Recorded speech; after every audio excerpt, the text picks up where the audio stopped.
श्रीमान बनमाली प्रभु, आप स्टार्ट कर सकते हैं।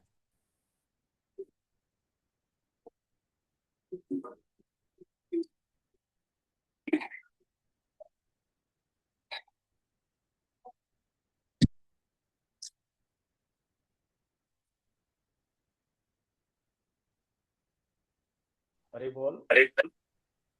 हाँ, आवाज आ रही है आपको मेरी? यस प्रभु जी, आपका आवाज भी क्लियर है और आपका ये स्क्रीन भी क्लियर है, एवरीथिंग इज क्लियर। कितने लोग ज्वाइन हुए कुल मिला के? प्रभु जी राइट नाउ जो हम लोग 30 जन हैं। वेरी गुड, बहुत अच्छा। चलो, ठीक है। तो समय हो गया है। इंट्रोडक्शन हम बाद में करेंगे एंड में। थोड़ा बहुत समय निकल के सब लोग एक दूसरे के बारे में, संस्कृत के बारे में बात करेंगे। अभी हम क्लास शुरू करते हैं। मैं मोबाइल भी मेरा म्यूट कर देता हूँ। ओके। संस्कृत वाला। तो आप में से लगभग सारे जितने भी 30 लोग हैं, जितने भी भक्त लोग हैं, ये सारे ही पहली बार संस्कृत सीख रहे हैं, व्याकरण। यस, ठीक है। यस प्रभु।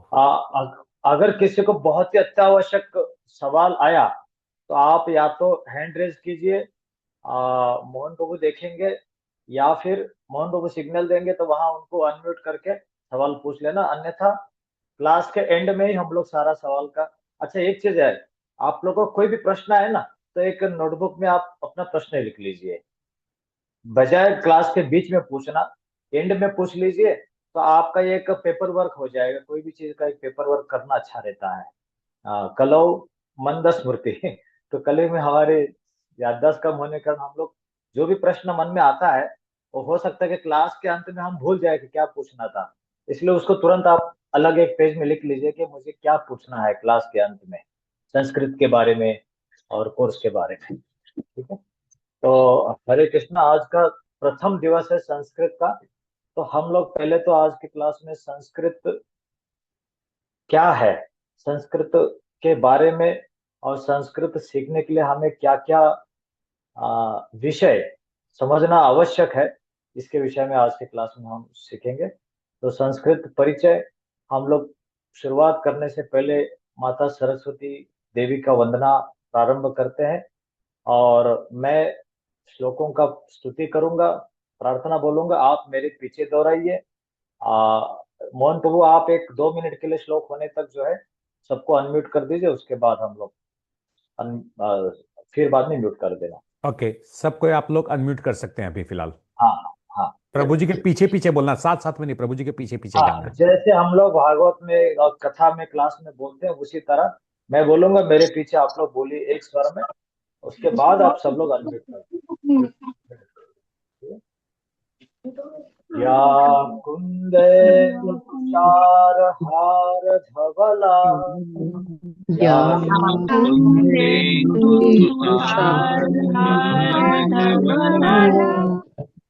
या या चारुता, या या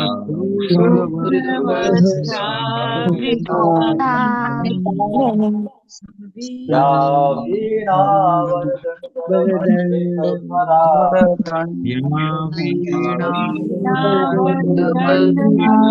मंडितधरा, मंडित करा श्वेत पद्मासना,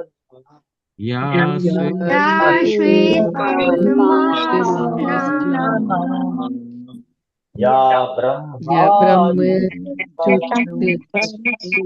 नहीं दे रहा था बीच में किसी को को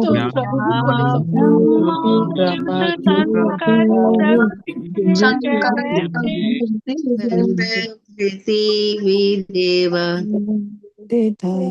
हरे एक मिनट, कृष्णा, हरे कृष्णा प्रभु जी। हाँ, सिर्फ सिर्फ आप ही पढ़िए, कुछ भी क्लियर नहीं हो रहा है। सबको म्यूट कीजिए, किसी को नहीं बोलना, क्योंकि सबको म्यूट कीजिए। हाँ, सब लोग अनम्यूट। सब क्योंकि म्यूट मैंने कीजिए, देखा कि किसी को क्या कुछ होता नहीं है ना, बोलना है। किसी का इंटरनेट स्लो होने के कारण उनकी वॉइस बाद में आ रही है, बहुत बीच नहीं में नहीं नहीं बीच में आ नहीं, ये रही है। ऐसे ऐसे हम लोग सब सब म्यूट, जो बोलना प्रभु जी आप। और ये एनोट कौन कर रहा है? ये एनोट कौन कर रहा है? ये ड्राइंग कौन बना रहा है? ये सब मत बनाइए आप लोग।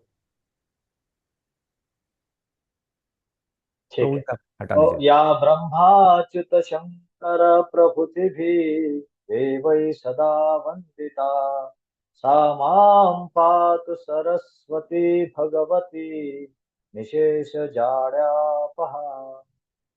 तो यहाँ पर सरस्वती देवी की वंदना में कहा गया है कि या कुंदेंदु, कुंद नाम का एक पुष्प होता है, सफेद फल होता है, कमल होता है, जो जिसको कुंदा भी बोलते हैं। तो उस तुषार हार, तुषार यानी बर्फ, यानी बर्फ की तरह सफेद और कुंद पुष्प के समान धवल शुभ्र वस्त्र को धारण किए हुए हे देवी, और वह देवी जो अब वर यानी हाथ में वीणा और दंड मंडित करा, अपने वीणा वर दंड को जो सुशोभित है अपने हाथों में, और जो श्वेत पद्म पे विराजमान है।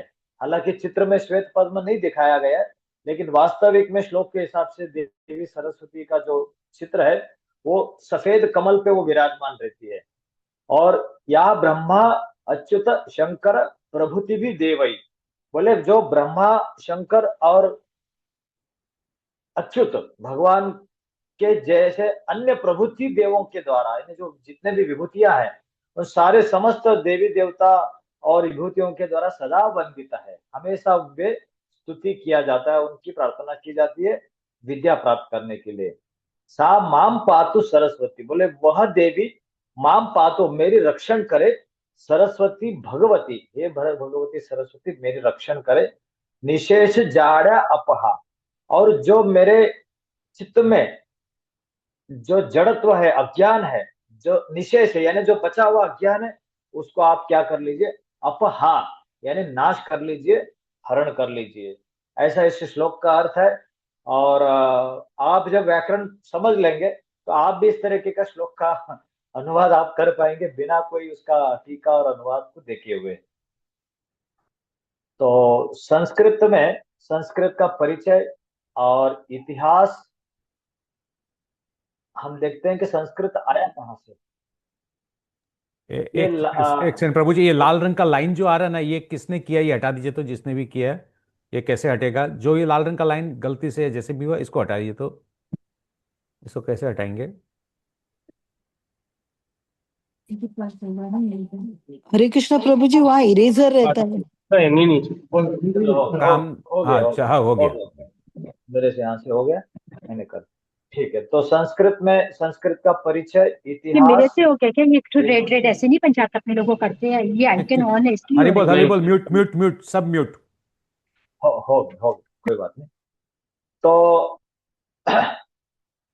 भगवान का 3 रूपों में भगवान को समझा जाता है, पहचाना जाता है या संबोधन किया जाता है, ब्रह्मा, परमात्मा और भगवान।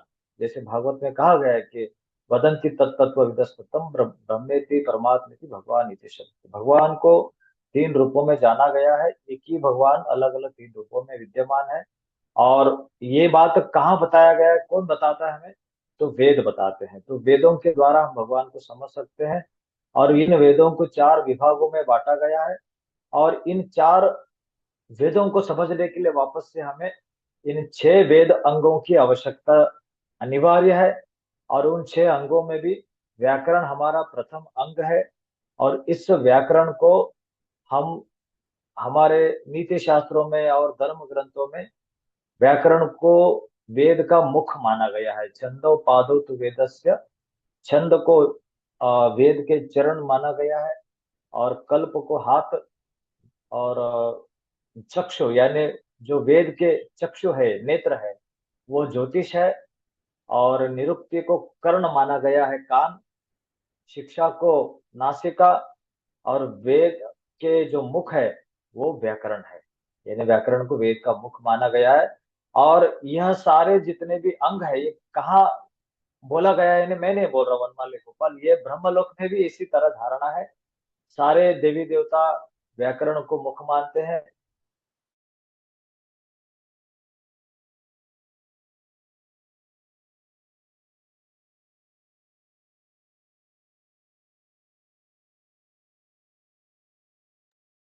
आवाज चली गई क्या?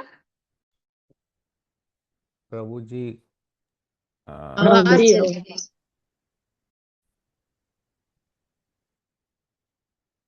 तो ब्रह्मलोक में भी यह माना जाता है कि व्याकरण को वेदों का मुख बोला गया है। और इन सारे 6 अंगों में व्याकरण ही एक ही ऐसा अंग है जो प्रधान है, यानी सारे 6 अंगों में, जैसे हमारे शरीर के अंगों में हमारा मस्तिष्क प्रधान माना गया है, क्योंकि मस्तिष्क में नेत्र है, नासिका है, मुख है, वैसे ही सारे 6 अंगों में व्याकरण हमारा प्रधान है। यही बात यहाँ भी बोला गया है। तो व्याकरण मुख है, और छंद जो है वो पाद है, चरण है। कल्प को हाथ बोला गया है व्याकरण का, और ज्योतिष को वेद के नेत्र यानी चक्षु, और निरुक्ति को कर्ण कान बोला गया है, और शिक्षा को नासिका बोला गया है। और समस्त ज्ञान ज्ञान जो है हमारे वैदिक ज्ञान ज्ञान, या जितने भी हमारी आर्य संस्कृति का ज्ञान है, वेदकालीन ज्ञान, वे सारे जो है संस्कृत ग्रंथों में लिखे गए हैं। इसलिए अगर आपको आयुर्वेद भी समझना है, विज्ञान समझना है, हितोपदेश समझना है, काव्य, इतिहास, पुराण, जो भी समझना है, ये आप सिर्फ और सिर्फ संस्कृत का ज्ञान होने से ही पढ़ सकते हैं, समझ सकते हैं। क्योंकि संस्कृत विश्व की प्राचीन भाषा है, सबसे प्राचीन भाषा है विश्व का। और इस भाषा को शिल प्रभुपाद भी बोलते हैं कि इस देव भाषा, ये देवलोक में भी संस्कृत बोला जाता है। यानी अगर इंद्रलोक में, चंद्रलोक में जितने भी लोग है वहां, जैसे हमारे यहाँ देव भाषा जो है संस्कृत ही है, वहां पर देवता लोग संस्कृत में ही बात करते हैं। फिर अभी कोई प्रश्न पूछेगा, प्रभु जी हम तो हिंदी में भगवान की स्तुति करेंगे, क्या वो नहीं सुन सकते हैं? कि सुनेंगे, भावग्राही जनार्दन है, भगवान सभी भाषा को सुनेंगे। लेकिन जैसे देखिए, लॉ की किताबें आपको इंग्लिश में मिलेंगी, हाँ, और हर स्कूल में एक मातृभाषा होती है। महाराष्ट्र में जाएंगे मराठी मातृभाषा होगी, वैसे ही देवताओं के लोक में जाएंगे तो आपको संस्कृत जो है देव भाषा ही प्रमुख मिलेगा। और वैदिक धर्म के सारे ग्रंथ लगभग संस्कृत में ही लिखे गए। यहाँ तक कि वैदिक धर्म का सारा यज्ञ, पूजा, कर्मकांड, उपासना कांड, जितने भी क्रियाकर्म है, वे सारे संस्कृत में ही होते हैं। अगर एक पुरोहित या पंडित को यज्ञ की आहुति देना है, तो उसको स्वाभाविक है कि संस्कृत में ही उच्चारण करना पड़ेगा। इदम इंद्राय स्वाहा, इदम कृष्णाय स्वाहा, हम लोग बोलते हैं। तो इंद्राय क्या है? इंद्र के लिए। हम बोलने को तो बोल सकते हैं, यह घी इंद्र के लिए मैं अर्पण कर रहा हूँ, भाव तो वही है, पर बोलने के लिए आपको संस्कृत में बोलना पड़ता है। अच्छा, सबसे बड़ा एक भ्रम है लोगों के अंदर आज तक, इवन भक्तों में अभक्तों में, कि संस्कृत भाषा बहुत कठिन है, ऐसा मानते हैं लोग। लेकिन वास्तविक में ऐसा है नहीं। क्यों नहीं है? क्योंकि ये बहुत ही सिस्टमेटिकली नियमबद्ध है। जैसे गणित होता है, मैथमेटिक्स होता है, साइंस होता है, वैसे इसको आप, इसके जो 7 अध्याय है, इसको बिल्कुल सिस्टमेटिकली आप नियमबद्ध करके रचना किया गया है। इसलिए ये सभी भाषाओं से सरल है। एक उदाहरण के लिए बोलता हूं मैं, हाथी हाथी है। हाथी अगर हथिनी है, तो हिंदी में हत्ती और हथनी तो बोला जाता है। इंग्लिश में ही एलिफेंट और शी एलिफेंट बोला गया। ही और शी का प्रयोग करना पड़ता है, बिना उसके आप एलिफेंट शब्द के आगे शब्द में मेल फीमेल नहीं बोल सकते। लेकिन संस्कृत में वो रचना है कि हस्तिनी और हथिनी, ऐसे हथी, ऐसे अलग अलग जो है, हस्ती और हस्तिनी, ऐसे 2 भाषाओं का प्रयोग है। और एक ही शब्द को आप स्त्रीवाचक भी बना सकते हैं। जैसे कृष्ण शब्द है, उसको आप कृष्णा बोलेंगे तो स्त्रीवाचक बन जाता है। श्याम को श्यामा बोल देंगे तो स्त्रीवाचक बन जाता है। तो वहां स्त्री और पुरुषवाचक बनाने के लिए भी अलग अलग नियम है। संस्कृत में इतना सिस्टमेटिक है, इसलिए सरल है। अब हमारे जीव गोस्वामी ने वैष्णव व्याकरण लिखा वैष्णवों के लिए, और हरिनाम अमृत लिखा है। और स्कूलों में और अन्य समाज में जो है वो पाणिनि व्याकरण सिखाया जाता है। अब देखिए, वैष्णव के लिए भी व्याकरण 8 प्रकार का है, सिर्फ हरिनामामृत व्याकरण नहीं है। यानी अष्टम वैष्णव व्याकरण, ये हमारे वेद व्यास जी ने भविष्य पुराण में लिखे गया, प्रथम अध्याय में उन्होंने लिखा है, अष्टादश पुराणानि अष्टो व्याकरणानि च। बोले जैसे 18 पुराण है, वैसे ही 8 प्रकार के व्याकरण है। प्रथमम प्रोच्यते ब्राह्मण, द्वितीयम चैन्द्रम उच्यते। बोले प्रथम व्याकरण है ब्रह्म व्याकरण, जो ब्रह्म लोक में पढ़ाया जाता है, वहां व्याकरण होता है। चांद्रम यानी चंद्रलोक में व्याकरण होता है। यमलोक में देखिए, जहां पर कैदियों को, गुनहगारों को, अपराधियों को दंड दिया जाता है यमलोक में, वहां भी संस्कृत है। अब आप सोचेंगे वहां संस्कृत किसके लिए होगा? मतलब जो यहाँ से पाप करके गए उनके लिए व्याकरण है? नहीं, वहाँ व्यवस्थापन करने वाले लोग, वहाँ के जो मंत्रिमंडल है, वे लोग के लिए भी संस्कृत अनिवार्य है, जिसको बोलते हैं यम व्याकरण। और रुद्र व्याकरण, रुद्र लोक, वायु लोक, वारुण, सवितु, सवितु यानी सूर्य लोक। ऐसे तो ये लोक का वर्णन नहीं है, लेकिन ये व्याकरण का नाम है। और चौथा है वैष्णव व्याकरण, यानी वैष्णव के लिए भी व्याकरण है। सूर्य लोकों, हर एक 8 प्रकार के स्थान है, वहां सभी के लिए व्याकरण अनिवार्य है। अब प्रश्न आता है वैष्णव के लिए कौन सा व्याकरण है? हमने तो आज तक सुना नहीं है, लेकिन हमारे ऊपर बड़ी कृपा है कि जीव गोस्वामी ने वो व्यवस्था करके गया है हमारे लिए।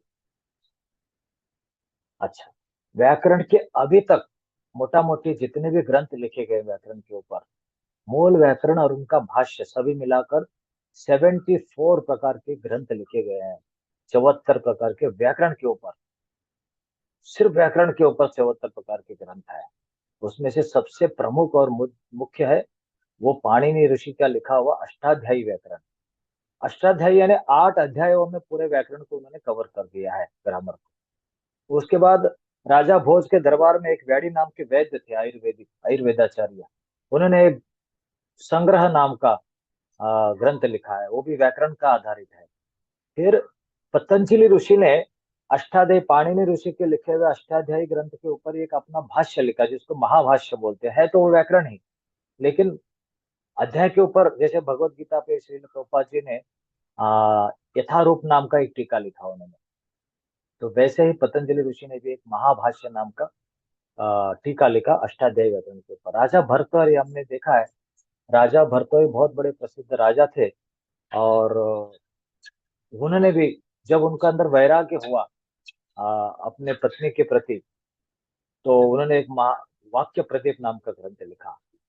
तो बहुत सारे ग्रंथ लिखे गए, कात्यायन, हेमचंद्राचार्य, भट्टोजित दीक्षित, भट्टोजित और वरदराज, बौद्धों ने भी कला नाम का व्याकरण लिखा है।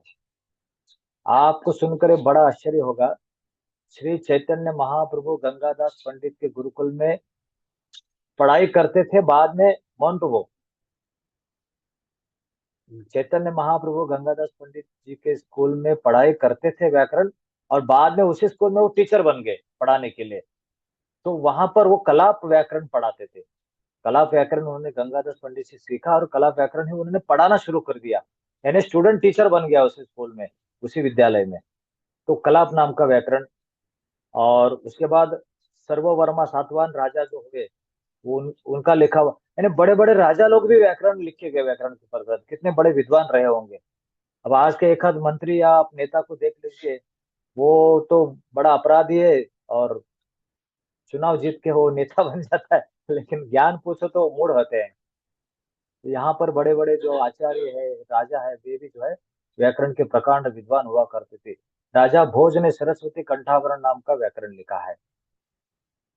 जीव गोस्वामी ने हरिनाम अमृत लिखा है।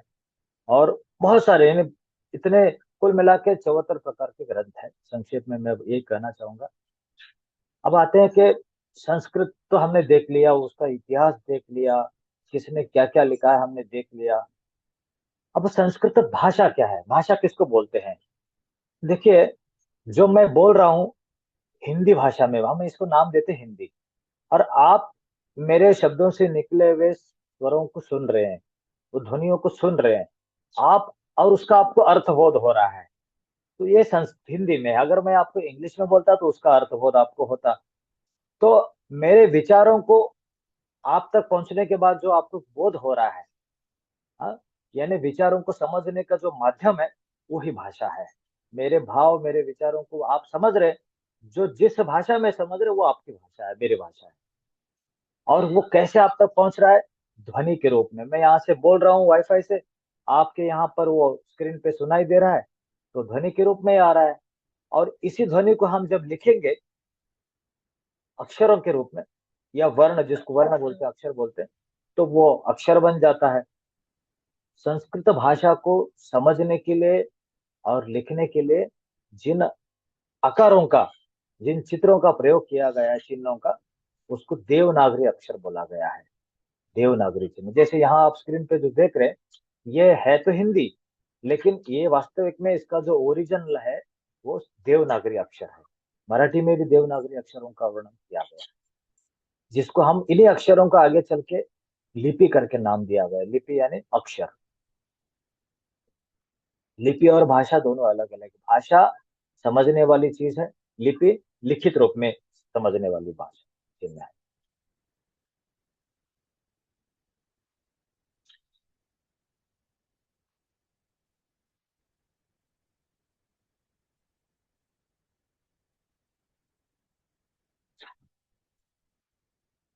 ये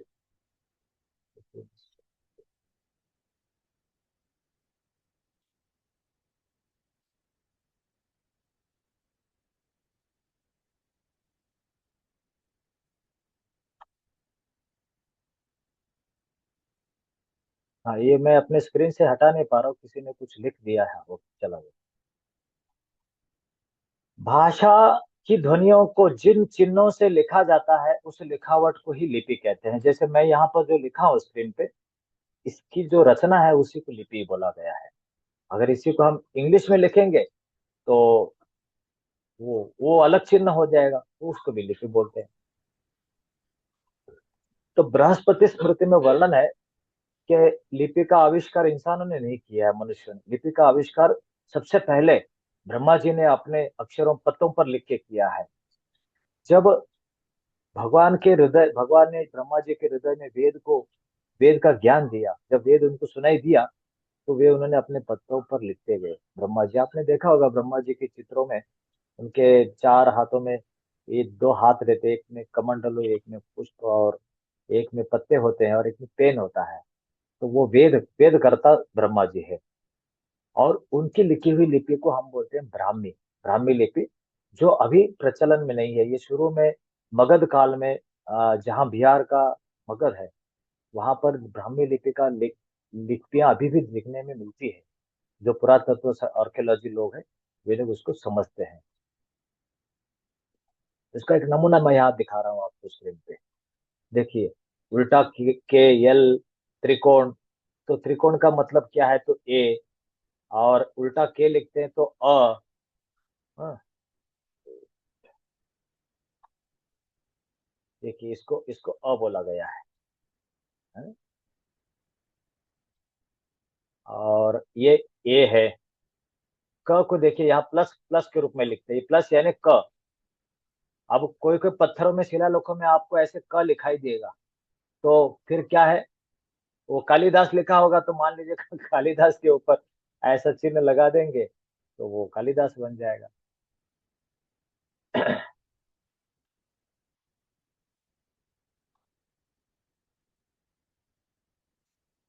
ओके, तो ये ब्राह्मी लिपि है और ये पाली लिपि है।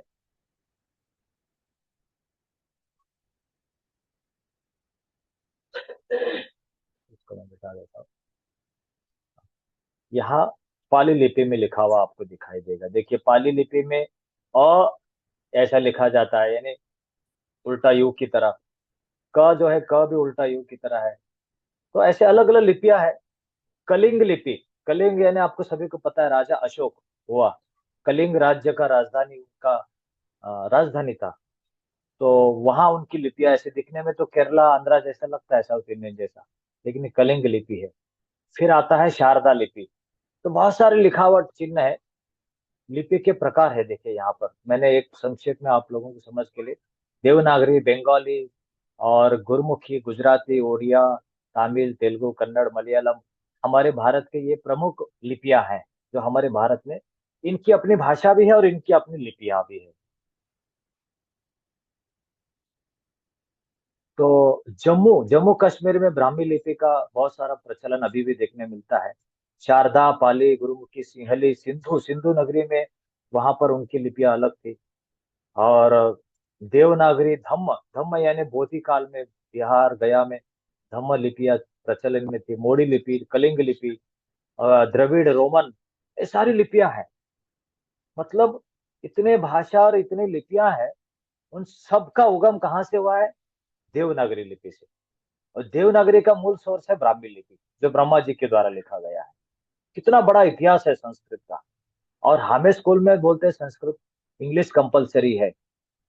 तो अब कलयुग है, मूढ़ों का जमाना है, तो समाज में हमको वैसे रहना पड़ेगा।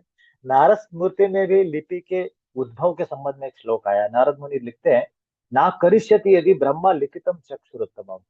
बोले अगर ब्रह्मा जी ने अपने नेत्रों के द्वारा, उत्तम नेत्रों के द्वारा अगर उस अक्षरों को नहीं लिखा गया होता, वेदों को, तद इयम अस्य लोकस्य ना भविष्य शुभांगति। बोले इस लोक का शुभ गति नहीं होता, इन्हें उद्धार नहीं होता।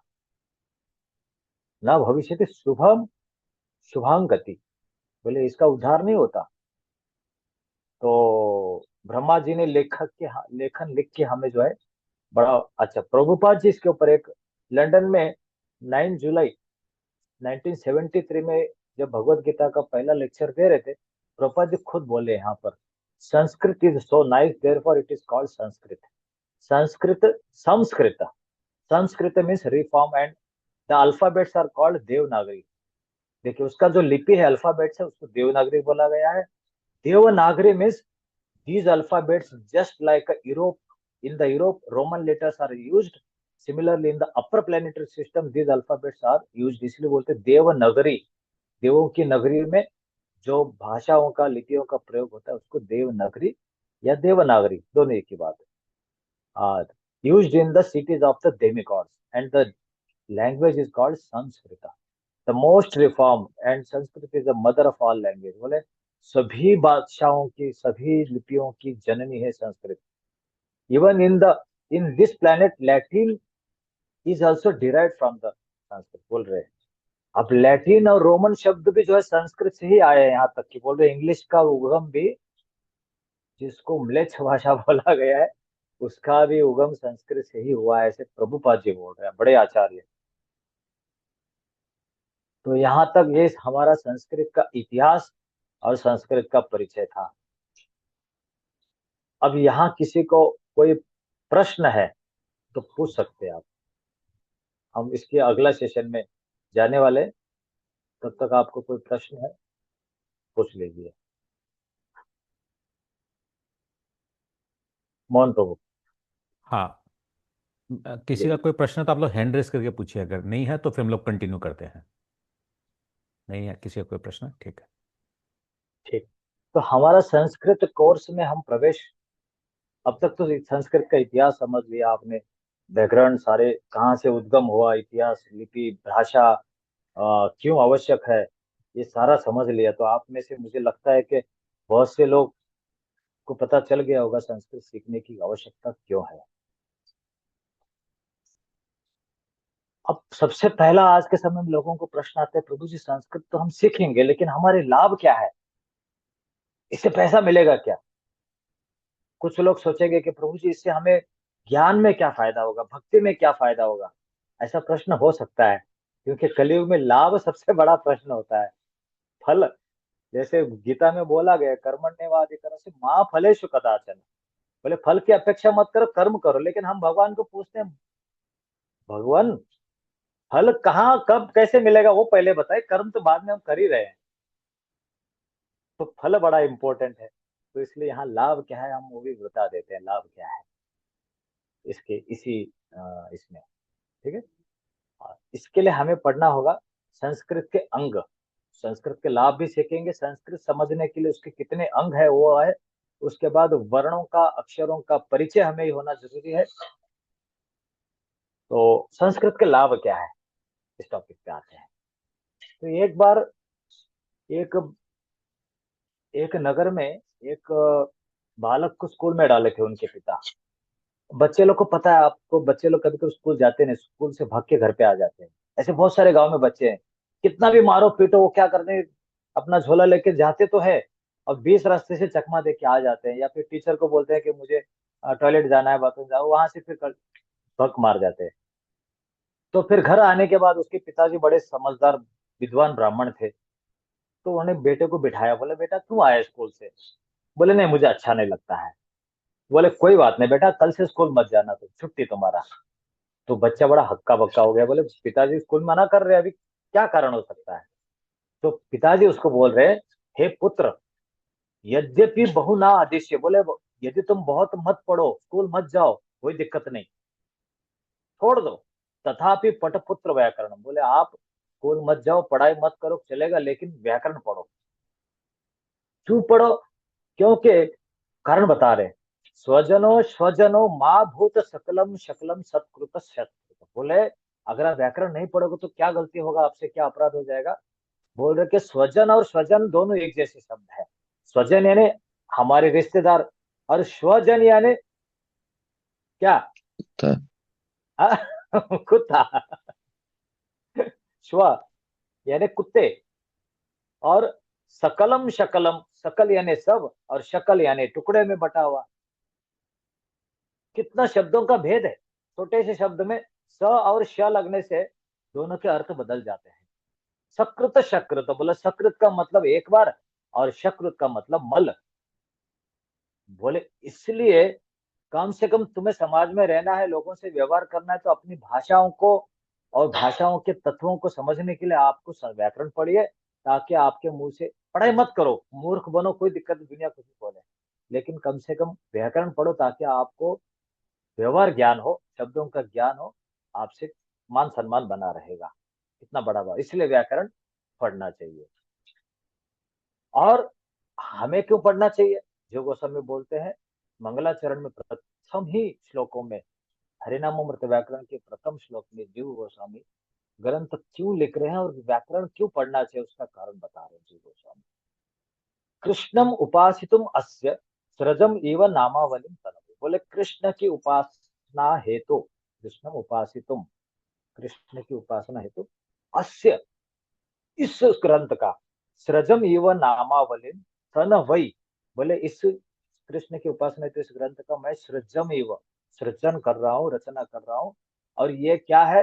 नामावली यानी भगवान के नामों से युक्त है, और तनवई उनसे संबंधित है, भगवान से संबंधित। ठीक है, अब क्या करें? फिर बोल रहे कि त्वरितम वितर देशा, बोले इस ग्रंथ को, इस साहित्य को तुरंत आप क्या करो? प्रचार करो, लोगों में बांटो इस ज्ञान को। तत्व साहित्य आदि जामोजम, बोल रहे जैसे भगवत गीता, भागवत, रामायण, पुराण, भगवान का लीला सुनने से जो आनंद आपको प्राप्त होगा, जामोदम, वही आनंद तत्साहित्य आदि, बोले उसी साहित्य की तरह इसमें भी आनंद भरा हुआ है, भगवान के नामों से भरा हुआ है। इसलिए इस ग्रंथ को पढ़ने से लाभ क्या है, इसका उत्तर जीव गोस्वामी दे रहे हैं। तो अभी आपको पता चल गया होगा कि इसका फल क्या है, सीखने से लाभ क्या है। कृष्ण की उपासना करना हेतु, और इसी से हमें आनंद मिलेगा, और भक्ति का प्रचार करने हेतु क्या होगा। ये तीन कारण मुख्य जीव गोस्वामी अपने मंगलाचरण में बता रहे। दूसरा बता रहे, आहत जल्पित जटितम दृष्ट्वा शब्दानुशासन, बोले व्याकरण को पढ़ना, रटना, नोटबुक होमवर्क करना, नोट्स निकालना बड़ा कठिन है, दिमाग एकदम गर्म हो जाता है, और हमें बचपन में पढ़ते नहीं है, और अभी जाके पढ़ने का रुचि होता है, लेकिन समय नहीं है, आहत पीड़ा हो जाती है, जल्पित जटितम, ये सब देखकर दृष्टवा हरिनामावली वलितम, बोले हरिनामों से युक्त व्याकरण की मैं रचना कर रहा हूँ, वैष्णवार्थम आचरण, बोले वैष्णवों के लिए कर रहा हूँ। आप में से कितने लोग वैष्णव है? हाथ रेज कीजिए बस, कितने लोग वैष्णव है? सब लोग वैष्णव बोलते हैं अपने आप को। जीव गोस्वामी बोल रहे हैं कि वैष्णव है तो आपको व्याकरण पढ़ना चाहिए, यानी आप अभी व्याकरण वैष्णव बन रहे हैं जब आप पढ़ रहे हैं, तो इसके पहले नहीं थे। जीव गोस्वामी बोल रहे हैं, बोले वैष्णव के लिए लिखा है, और अगर आप वैष्णव मानते हैं अपने आप को, या वैष्णव बनना चाहते हैं, तब भी इसको व्याकरण पढ़ना चाहिए, क्योंकि जीव गोस्वामी ने आप लोगों के लिए, हम लोगों के लिए लिखा है। हम तो पढ़ लिए, आप लोग को पढ़ना चाहिए अभी। ठीक है, व्याकरण है मरुनि रुचि। हाँ, जी, हाँ, आसान नहीं चलिए, होगा, हाँ इसीलिए बोलिए। हम परछाई की तरह आपके साथ चल रहे हैं। ठीक, व्याकरण है मरुनिरुति, बोले व्याकरण जो है मरुनिरुति, जैसे मरुभूमि होता है, रेगिस्तान सूखा होता है, उसमें कोई जल नहीं होता है, कोई पेड़ पौधा, हरियाली, नदी, पहाड़ कुछ नहीं होता है, सिर्फ रेत रेत भरा हुआ रहता है, वैसे ही व्याकरण मरुनिरुति है। लेकिन यहाँ नहीं है। हरिनाम और व्याकरण में नहीं। जीवन लुब्धा सदाग संविघ्ना, बोले हमेशा विघ्नों से भरा हुआ रहता है। देखो हम 10वीं कक्षा तक होमवर्क करते हैं, पढ़ाई करते हैं, फिर कॉलेज में जाते हैं, फिर डिग्री लेते हैं, पीएचडी करते हैं, कोई एमए करता है, कोई एमएससी करता है, कोई बीकॉम करता है। कितना 20 साल 25 साल हम पढ़ाई कर करके फिर क्या बनते हैं हम लोग? सबसे बड़े गुलाम बनते हैं। पढ़ाई करके नौकरी करते हैं तो क्या करते हैं? गुलाम बनने के लिए कर रहे हैं। तो बहुत विघ्नों से भरा हुआ है। जो गोस्वामी बोलते हैं हरिनामामृतम ये पिबंतु शतधावगाहन, तो बोले इस हरिनाम के अमृत को आप शतधावगाहन, बोले आप सैकड़ों बार पीजिए, इसमें आपको संविघ्न यानी विघ्न नहीं आएगा और आपको मरुभूमि का अनुभव नहीं होगा, क्योंकि ये भगवान के नामों से युक्त है। वैष्णव के लिए ये हरिनाम के अमृत तुल्य है, क्योंकि नामों से, भगवान के नामों से जुड़ा है। और इस अमृत का आप सभी को पान करना चाहिए, ऐसा जीव गोस्वामी कह रहे हैं। और फिर और एक फल बता रहे हैं लास्ट में। अब तक तो बोल रहे क्या फल, प्रयोजन क्या है, फिर बोले इससे समस्त कठिनाइयों से मुक्ति है। अभी लास्ट में वो और फल दे रहे हैं। फल फल आप लोग कर रहे थे ना, लाभ क्या, लाभ क्या, तो जीव गोस्वामी बोल रहे हैं लाभ क्या है। बोल रहे कि सांकेत्यम परिहास्यम स्तोभम हेलनवे हो, बोले अगर कोई सांकेतिक रूप से, उपहास से, हंसते हुए, निंदा करते हुए अगर कोई भगवान का नाम ग्रहण करता है, उसको क्या होता है? वैकुंठ नाम ग्रहणम अशेष अघहरम विदो, बोले जो शेष जीवन में जो पाप हमारे शेष है, बचे हुए अशेष है, वो हरम विदो, बोले निश्चित ही वो हरण हो जाएगा यदि तो भगवान विष्णु के वैकुंठ का नाम ग्रहण करता है या उच्चारण करता है किसी भी भाव से, चाहे होमवर्क के रूप में हो, निंदा के रूप में हो, मनोरंजन के रूप में हो, कैसे भी अगर भगवान का नाम ग्रहण करता है। श्रीमद् भागवत गीता का 6ठ स्कंद 2 अध्याय 14वें श्लोक का उदाहरण संदर्भ दे रहे हैं जीव गोस्वामी कि समस्त पापों का हरण होता है भगवान के नामों को ग्रहण करने से। और इस व्याकरण में भगवान के नाम भरे हुए हैं, यानी आपको 2 in 1 फल है। भगवान का नाम का उच्चारण भी हो रहा है, प्लस आपका व्याकरण भी हो रहा है, और सकृत सकृत नहीं होगा आपको, स्वजन स्वजन का प्रॉब्लम नहीं होगा आपको, यानी आपको लाभ ही लाभ है। चलिए, अब पूरे इस कोर्स में हम जो व्याकरण पढ़ने वाले हैं, इसको 7 अंगों में बांटा गया है। यानी हम जो कोर्स करने वाले हैं, पहले 3 महीने, फिर 3 महीने, फिर 3 महीने, बाद में आप क्लास के बाद पूछ लेना जैसे भी है। लेकिन इन पूरे व्याकरण को आप समझेंगे तो आपको पता चलेगा कि हम इस व्याकरण में पढ़ने वाले क्या है, संपूर्ण व्याकरण। तो हमने परिचय देख लिया, अभी एक अंग हमारा हो गया। दूसरा हमारा अंग है व्याकरण का संज्ञा और संधि। संज्ञा यानी नाम, जैसे अभी प्रभु जी का नाम है मोहन व्रजराज प्रभु, मेरा नाम वनमाली गोपाल दास, बीच में कोई यहाँ विपुल प्रकाश प्रभु है, विदिशा माता जी है, और अग्रवाल माता जी है। तो जितने भी जैसे नाम है, आपको अपने माता पिता ने नाम दिया है, वैसे व्याकरण लिखने वाले लेखक ने, जीव गोस्वामी ने, इस पूरे व्याकरण में सूत्रों की, श्लोकों की रचना करने के बाद उन हर एक ग्रुप ऑफ श्लोकास, ग्रुप ऑफ सूत्रास को उन्होंने एक नाम दिया है, जिसको हम बोलते हैं संज्ञा, नाम। हाँ? और फिर उसके बाद आता है संधि प्रकरण, यानी ये दोनों ही है तो अलग अलग अध्याय, लेकिन मैंने यहाँ पर 2 अध्यायों को मिलकर एक टॉपिक कर दिया है। संज्ञा संधि प्रकरण पहला विषय है इस व्याकरण का। दूसरा आता है विभक्ति। विभक्ति यानी हम लोग महामंत्र जप करते हैं, हरे कृष्णा बोलते हैं, हरे कृष्णा हरे कृष्णा। अब बोलते कृष्णा तो समझ में आ रहा है, हरि भी समझ में आता है, ये हरे क्या है? तो हरे शब्द जो है वो, जैसे बोले हे राधे, तो राधे शब्द का संबोधन एक वचन होता है, राधा शब्द का संबोधन एक वचन होता है राधे, और हरि शब्द का भी संबोधन एक वचन होता है हरे, हे हरे। तो यहाँ विभक्ति लग गया। हम बोलते हैं कृष्णाय तुभ्यम नमस्तु, बोले हे कृष्ण तुम्हें नमस्कार हो। इदम इंद्राय स्वाहा, इंद्र इंद्र स्वाहा समझ में आता है, इंद्राय स्वाहा क्या होता है, तो ये यहाँ पर विभक्ति लागू होता है। उससे हमें बोध होता है कि राम ने रावण को मारा। राम रावण को मारा ऐसे भी बोल सकते थे, लेकिन हिंदी में भी हम विभक्ति लगा रहे, राम ने रावण को मारा, यानी रावण को मारने वाले व्यक्ति राम, या राम के द्वारा रावण मारा गया। उसी तरह विभक्ति सभी शब्दों में, सभी भाषाओं में लागू होता है, संस्कृत में भी होता है, इसी को हम बोलते हैं विभक्ति। उसके बाद क्रियापद। हर वाक्य में क्रिया का अंत होता है। अभी मैंने कहा कि होता है, या मैं स्क्रीन को देख रहा हूं, तो मैं देख रहा हूं का मतलब क्या होता है? पश्यति। हाँ, दृश्य पश्य। तो पश्यति यानी मैं देखने की क्रिया कर रहा हूं, देखना। बोल रहा हूं तो बोलने की क्रिया, आप सुन रहे हैं तो सुनने की क्रिया कर रहे हैं। तो एक क्रिया को करना ही क्रियापद है, जिसको हम बोलते हैं क्रियापद। ये टॉपिक भी हम लोग जो है यहाँ पर सीखने वाले हैं इस सब।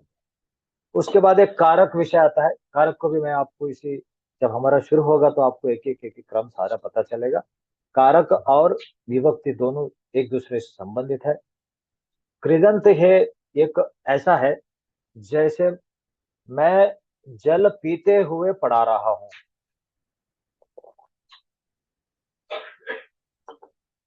देखिए, जल पी रहा हूं और पढ़ा रहा हूं, दो क्रिया साथ में कर रहा हूं, लेकिन मैंने क्या बोला? जल पीते हुए पढ़ा रहा हूं। तो पीते हुए यानी एक क्रिया करते हुए दूसरी क्रिया करना, तो वहां बीच में कुछ प्रत्यय लगते हैं, उसी को हम बोलते हैं, है तो क्रिया है, लेकिन जब हम उस क्रिया को थोड़ा मॉडिफाई करते हैं प्रत्यय लगाकर, तो उसको बोलते हैं कृदंत। यह हमारा जो विषय होगा इस व्याकरण कोर्स में, कृदंत का। उसके बाद एक समास होता है। समास भी एक दो शब्दों का मिलन है, वो भी हम पढ़ेंगे। उसके बाद एक तद्धित प्रकरण होता है। तद्धित एक बहुत बड़ा विषय है। जीव गोस्वामी बोलते हैं, अगर किसी को वेद और पुराण पढ़ना है तो तद्धित समझना जरूरी है। यानी अगर आपको भगवत गीता भागवत भी समझना है, तो भी आपको ये पूरे 6 अंग 7 अंग जो समझ लिए, आप खुद ही उसका अनुवाद कर लेंगे। यानी आप मान लीजिए यहां से लेकर कारक तक भी पहुंचते हैं,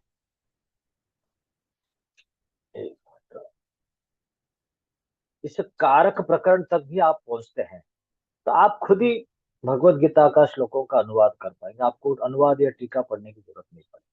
आपके हाथ में संस्कृत के काव्य या कुछ कथा दे देंगे तो आप खुद ही पढ़ लेंगे। ऐसा इसका जो है महिमा है।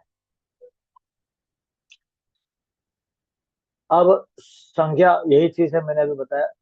इसके ऊपर थोड़ा और शॉर्ट में बताओ। संधि यानी दो अक्षरों का मिलन। दो राजा जब युद्ध करते थे तो एक हार जाता था एक जीत जाता था, फिर दोनों मिलके अपने आप में संधि कर देते थे। संधि यानी ज्वाइंट बेसिकली। देखिए, हमारे हमें संधिवात होता है, तो घुटनों का दर्द, पैरों का दर्द वहां क्यों होता है? क्योंकि वहां दो हड्डियां जुड़ी रहती है। तो वैसे दो वर्णों को, दो अक्षरों को जुड़ना संधि होना। अब गृहस्थ आश्रम में भी पति और पत्नी जुड़ के संसार में आगे बढ़ते हैं, तो संधि कर लेते हैं कि हम दोनों साथ रहेंगे आजीवन। संधि कहते हैं ना, उसको संधि बोलते हैं। तो ऐसे अक्षरों का भी संधि होता है, और संधि करते समय कुछ नियम भी बताते हैं वहां आगे।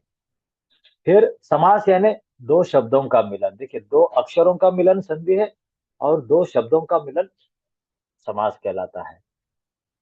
क्रिया के बाद जो प्रत्यय लगते हैं कालवाचक, जैसे किसी भी वाक्य को कहने के बाद आपको पता चलता है कि यह वाक्य में, ये वर्तमान काल में है।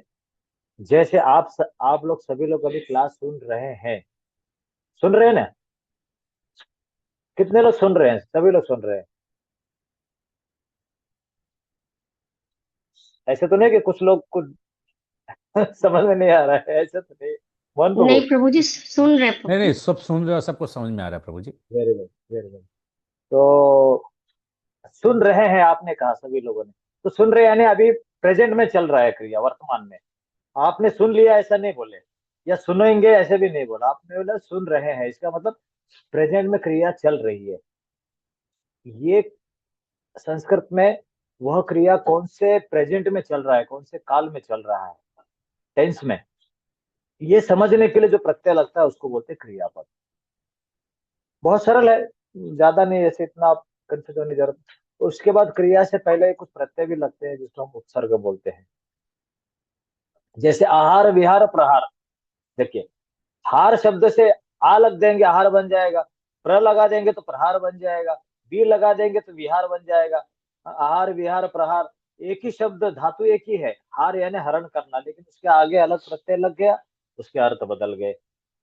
तो ऐसे उसको बोलते हैं उपसर्ग। उसका अध्ययन हम लोग करने वाले हैं। कृदंत क्रिया के बाद में जो प्रत्यय लगता है, दो क्रियाओं को जोड़ने के बाद जो जोड़ते समय जो नियम लगते हैं उसको कृदंत बोलते हैं। और शब्द के बाद जो प्रत्यय लगते हैं उसको तद्धित बोलते हैं। यानी पूरा व्याकरण का इतना सरल मैंने यहाँ पर आप लोगों को स्लाइड में, आप लोग क्या कर लीजिए, जो मैं दिखा रहा हूँ ना स्लाइड, इसको आप अपने नोटबुक में लिख के एक अपना नोट्स बनाइए, क्योंकि ऐसा नोट्स ऐसा चार्ट आपको बाद में कभी नहीं मिलेगा। इतना सरल, पूरे व्याकरण को एक पेज में अगर समझना है तो ये एक पेज है कि आकरण व्याकरण है क्या, हरिनाम अमृत, ये एक ही पेज में आपको सारा इसका ज्ञान हो जाएगा। और विभक्ति, इसमें संपूर्ण व्याकरण कवर हो जाता है। अगर आपने ये टॉपिक सीख लिया तो आप मान लीजिए संस्कृत के ज्ञानी बन गए और शास्त्री बन गए। शास्त्री बहुत बड़ा उपाधि है। अभी तो लोग डीएड करते हैं, बीएड करते हैं, और वो ना शास्त्री होते हैं ना आचार्य होते हैं, वही रटा रटा रटते हैं वहां बच्चों को। लेकिन संस्कृत पढ़ने से आप संस्कृत के शास्त्री कहलाओगे, शास्त्र पढ़ने योग्य योग्यता प्राप्त करोगे। उदाहरण के लिए संधि। संधि क्या है, मैंने बताया दो वर्णों का मिलन। देखिए, हम बोलते हैं देवेंद्र, तो देवेंद्र यानी देवों का इंद्र, देव और इंद्र मिलाकर देवेंद्र हो गया, यानी दो वर्ण मिल गए वहां पर। हाँ, देव और कैसे मिला वो भी मैं बताऊंगा आगे। रामानुज या रामार्जुन, राम और अर्जुन मिलकर रामार्जुन बन गया। दिखने में ये लगता है राम और अर्जुन मिलकर रामार्जुन बना, लेकिन दो शब्द मिलकर नहीं बने वहां पर। राम में जो म है और अर्जुन में जो अ है, वो दोनों मिलकर राम, म का रामा बन गया, और अ मिलके राम। मैं उदाहरण से लिख के बताता हूँ। देखिए, राम में यहाँ पर अंत में क्या है, अ है, प्लस अर्जुन में क्या है, अ है, अ और मिलके, और अ मिलके क्या हो गया, आ हो गया। तो इसलिए बन गया रामार्जुन। क्लियर? मोहन तो आप हाथ ऊपर कर लीजिए अगर समझ गया तो। हाँ प्रभु जी, परफेक्ट है। ये तो अभी तो एक और चीज़ है, अभी प्रभु जी जो बता रहे हैं ना, ये जस्ट ऐसे बता रहे हैं। अभी तो क्लास स्टार्ट होगा तब आप लोग को सब एकदम बेसिक से सिखाया जाएगा। अभी तो जस्ट, हाँ, ये तो मैं अभी आपको जस्ट खाली एग्जाम्पल दे इंट्रोडक्शन रहे हैं अभी है। ऐसे ही। तो उसी तरह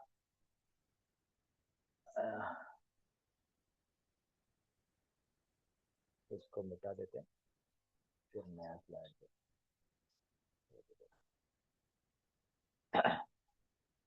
देखिए, ये है हरि शब्द और ईश। अब यहाँ पर इसमें हरि शब्द में ये क्या है, हमारा यहाँ पर ई है, लघु ई, छोटा वाला। और बाद में जो दीर्घ ई है, दीर्घ और लघु मिलकर क्या हो जाता है, दीर्घ ही हो जाता है।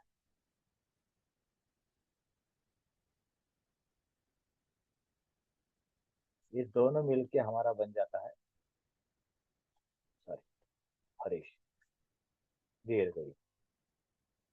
तो ये यहाँ पर दीर्घ ई हरीश लिखा गया है।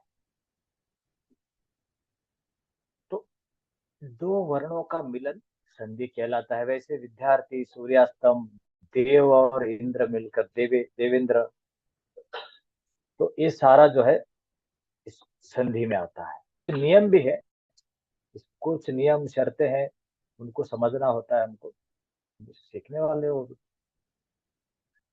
उसके बाद दो शब्दों का मिलन। देखिए, अब पहला उदाहरण है प्रति, अधिक दिन, प्रतिदिन। अब प्रतिदिन में सुनने में तो एक शब्द लगता है प्रतिदिन, रोज, लेकिन प्रतिदिन में दो शब्द है, प्रति और दिन। प्रति यानी एक दिन के बाद दूसरा दिन, प्रति यानी आगे, एक दिन के आगे दूसरा दिन। तो ऐसे दोनों शब्द है, लेकिन परिवर्तन नहीं हुआ दो शब्दों को जुड़ने के बाद भी।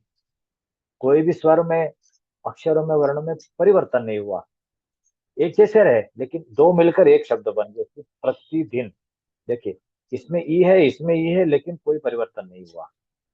उसी तरह चंद्रशेखर, चंद्रशेखर में क्या है, चंद्र एक शब्द है, एक व्यक्ति का नाम है, और शेखर एक व्यक्ति का नाम है, लेकिन इसमें भी, इसमें चंद्र में अ है और यहाँ श है, कोई भी परिवर्तन नहीं हुआ है यहाँ पर।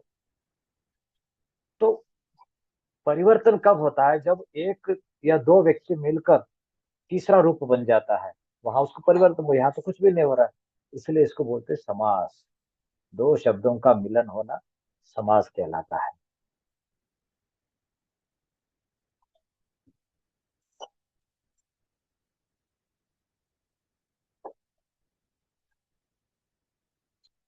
ऐसे बहुत सारे श्लोक है भगवत गीता में।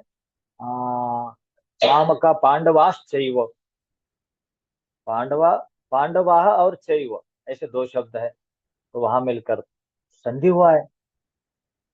उसके बाद क्रियापद, क्रिया के बाद जो कालवाची, जैसे गच्छति यानी जाना, पठति, पठति यानी पढ़ना, लेकिन अपठत यानी पढ़ा उसने, पढ़ेगा, अपठत यानी पढ़ेगा, और पठति यानी पढ़ता है, पढ़ेगा और पढ़ते, पढ़ रहा है, कालवाचक परिवर्तन हो गया, टेंस बदल गए। पठिष्यति यानी पढ़ेगा, पठति पढ़ रहा है, अपठति पढ़ा था, अपठत पढ़ रहा, पढ़ तू, आदेशवाचक, या पढ़िए। तो जो भाववाचक, क्रिया में जो भाव लगता है, काल लगते हैं, उसको हम बोलते हैं क्रियापद। उसके बाद आता है उपसर्ग। क्रिया के पहले जो प्रत्यय आता है, यानी होता तो क्रिया है, लेकिन वो प्रत्यय कहाँ लगते हैं, पहले लगते हैं। जैसे अभी मैंने कहा प्रहार, आहार, विहार, संहार, परिहार। देखिए, हार शब्द में ही कितने सारे प्रत्यय लग गया आगे, लेकिन वो पहले लगे, इसलिए उसको बोलते हैं उपसर्ग। यानी उप यानी क्रिया के पहले पास में आके बैठ जाना, ऐसे उसको बोलते हैं उपसर्ग। उसके बाद कृदंत प्रत्यय। ये सारा चीज तो अभी मैंने बताया, लेकिन उसका और थोड़ा सा डिटेल में गहराई में मैं समझा रहा हूँ, छोटे छोटे उदाहरणों के द्वारा। आपको ऐसा नहीं लगेगा कि प्रभु जी कहाँ आके अटक गए, व्याकरण संस्कृत का। नहीं, कितना सरल है। बस आप अटेंड कीजिए, 5-6 महीना आप सोचिए कि हम यहाँ पर मनोरंजन कर रहे हैं, भागवत जीव गोस्वामी का लिखा हुआ ग्रंथ का नाम आस्वादन कर रहे हैं, अपने आप समझ में आ जाएगा। होमवर्क थोड़ा करना पड़ेगा, थोड़ा थोड़ा, ज्यादा नहीं। फिर कृदंत, क्रिया के बाद में प्रत्यय आते। देखिए, अभी तक क्रिया के पहले प्रत्यय आ रहे थे, अब क्रिया के बाद में प्रत्यय आएगा। जैसे पठितुम, पठितुम का मतलब है कि पढ़ने के लिए, गंतुम जाने के लिए, द्रष्टुम देखने के लिए। जैसे राम वनम गंतुम, वनम गंतुम, जैसे मैं बोलो कृष्ण बलरामम द्रष्टुम यमुना, यमुनायाः गच्छति। बोले अगर बलराम को देखने के लिए वो यमुना के किनारे गए, ऐसा बोलना है, तो वहां पर द्रष्टुम देखने के लिए। मैं बोलूंगा प्रभु जी परिक्रमा करने के लिए मैं गोवर्धन जा रहा हूँ, तो परिक्रमा कर्तुम वृंदावनम गच्छामि। और वृंदावन जाके मुझे वहां छोले भटूरे खाने हैं, तो क्या बोलेंगे छोले भटूरे खादि तुम वृंदावनम गच्छामि, खाने के लिए वृंदावन जा रहा हूँ। तो वहां खादि तुम, द्रष्टुम, ये जो प्रत्यय लगते हैं, तुमंत प्रत्यय, इसको बोलते हैं कृदंत में तुमंत प्रत्यय, जिसके अंत में तुम प्रत्यय लगता है, वो कृदंत में होता है। पूजितुम, पूजने के लिए। उसी तरह गायक, गायक यानी गाने वाला, जैसे हम बोलते हैं मिठाई वाला,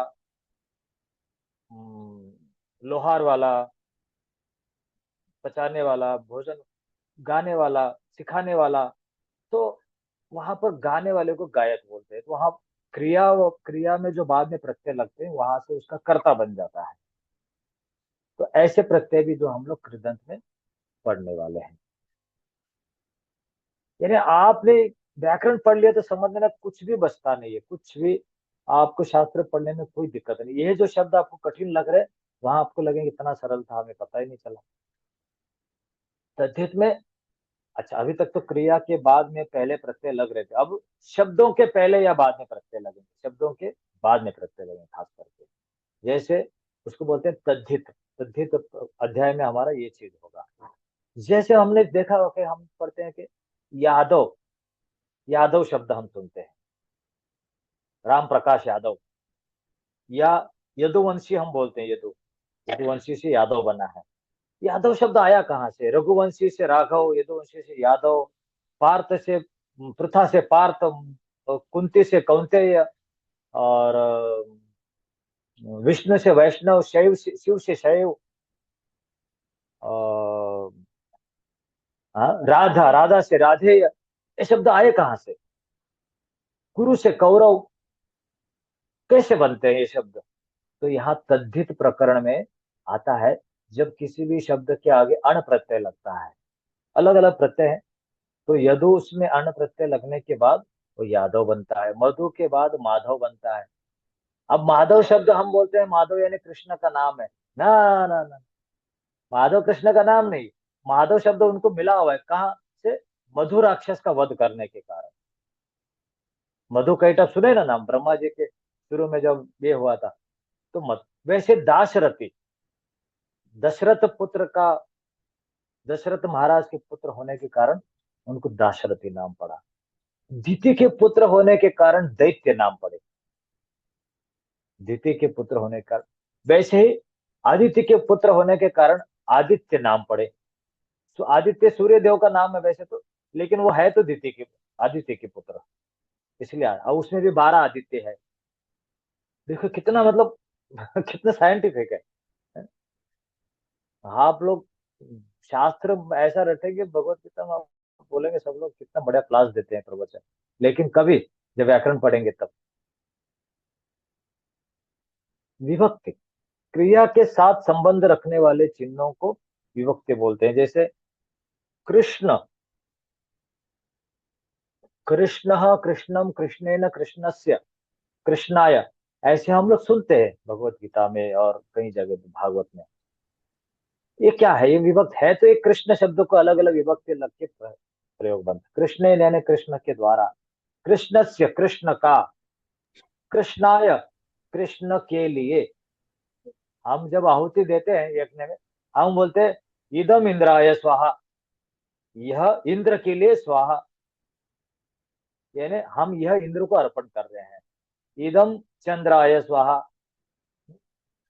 तो इसका मतलब क्या है? वहां विभक्ति लगने, ये संबोधित होता है कि जो कार्य कर रहे हैं हम किसके लिए कर रहे हैं, कहाँ कर रहे हैं, क्यों कर रहे हैं, ये उस शब्द से ही बोध हो जाता है।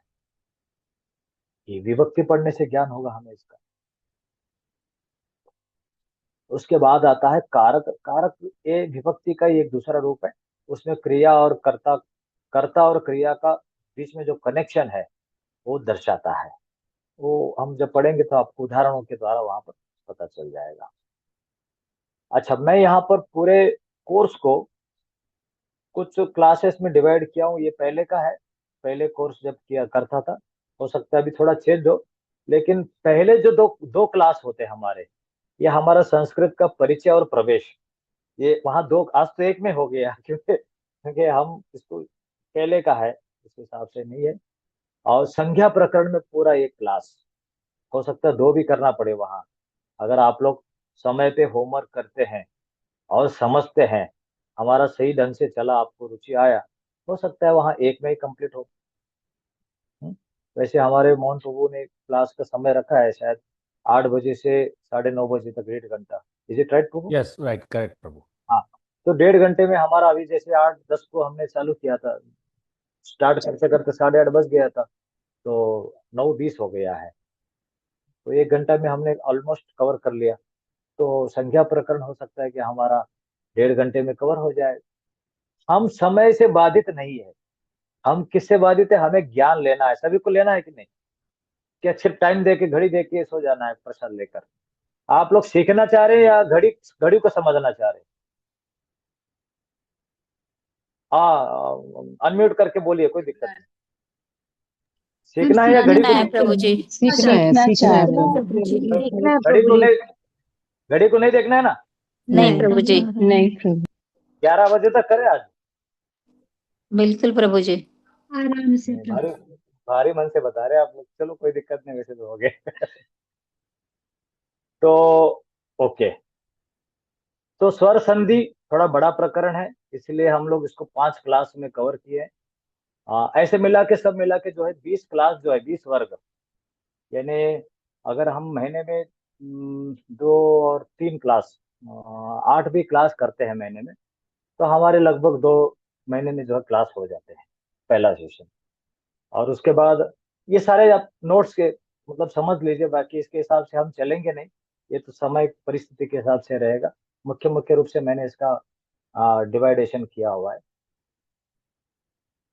तो संज्ञा प्रकरण में प्रथम अध्याय में संज्ञा में स्वर संज्ञा, व्यंजन संज्ञा और संज्ञा परिचय, ऐसे कुल मिला के जो है 16, 17, 33 और 43 प्रकार के श्लोक है।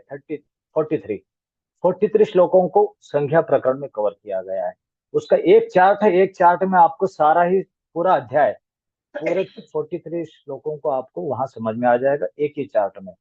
आप उस चार्ट को समझ लीजिए और ये मत सोचिए कि प्रभु जी ने चार्ट दिया है स्क्रीनशॉट मार के प्रिंट मार के रख देंगे, जरूरत नहीं हमें, हम तो मुक्त हो गए, अभी हमारा भवबंधन से पार हो गए, हम बड़े ज्ञानी बन गए। ऐसा भ्रम में मत रहिए। आप इसको जब समझेंगे तो ही आप ज्ञानी बनेंगे, और समझने के बाद भी नहीं बनेंगे जब तक आप होमवर्क लिख के होमवर्क करके मुझे नहीं भेजेंगे, तब तक आप ज्ञानी नहीं माने जाएंगे। क्योंकि आपको जब हम होमवर्क करते हैं तभी हमें पता चलता है कि हमने उस चीज को कितना समझा है। होमवर्क अनिवार्य है। मतलब ये मत सोचिए कि होमवर्क नहीं करेंगे तो कोई दंड मिलेगा, क्योंकि आप दूर बैठे हैं, मैं दंड दूंगा तो मेरा लैपटॉप तोड़ लूंगा, इसलिए मैं वैसा नहीं करूंगा। हाँ, तो उसके बाद हाँ, संधि संधि प्रकरण में स्वर संधि, व्यंजन संधि और विसर्ग संधि, ऐसे 3 प्रकार की संधियां हैं। और उसके कुल श्लोक जो है 53, 85 और 85, 90 यानी 102 के करीब जो है श्लोक है टोटल। 102 श्लोकाज है। और इसको भी पूरे संधि को भी मात्र कुछ 10, 12 और 12 कुछ 30 श्लोकों में, यानी 102 श्लोकों को 30 मात्र सूत्रों में हमने इसको कवर कर दिया है। यानी आप अगर 30 सूत्रों को याद करेंगे, समझ लेना कि आपका पूरा अध्याय समाप्त। इतना कॉम्पैक्ट आपको कभी नहीं मिलेगा आगे। संस्कृत आप जहाँ 3 साल 4 साल लगते थे, अब खुद मैं 3 साल सीखा हूँ संस्कृत, 2.5 साल, 2.5 से 3 साल। यहाँ तक कि जब हमारा विद्यालय बंद हो गया था, छुट्टी का वैकेशन का टाइम था, तो हमारे गुरुजी क्या करते थे, जो सीनियर था हमारा गुरु भाई, और वो हमको बोलते थे आप इनको पढ़ाओ जूनियर को। वो छुट्टी में गए थे उड़ीसा, अब मैं भी उनके साथ चला गया दोस्ती करके, सोचा कि इनसे वहां पर फ्री में ज्ञान ले लूंगा, टाइम भी बच जाएगा और वहाँ दोनों काम हो जाएंगे। पिकनिक भी हो गया और ज्ञान भी ले लिया मैंने।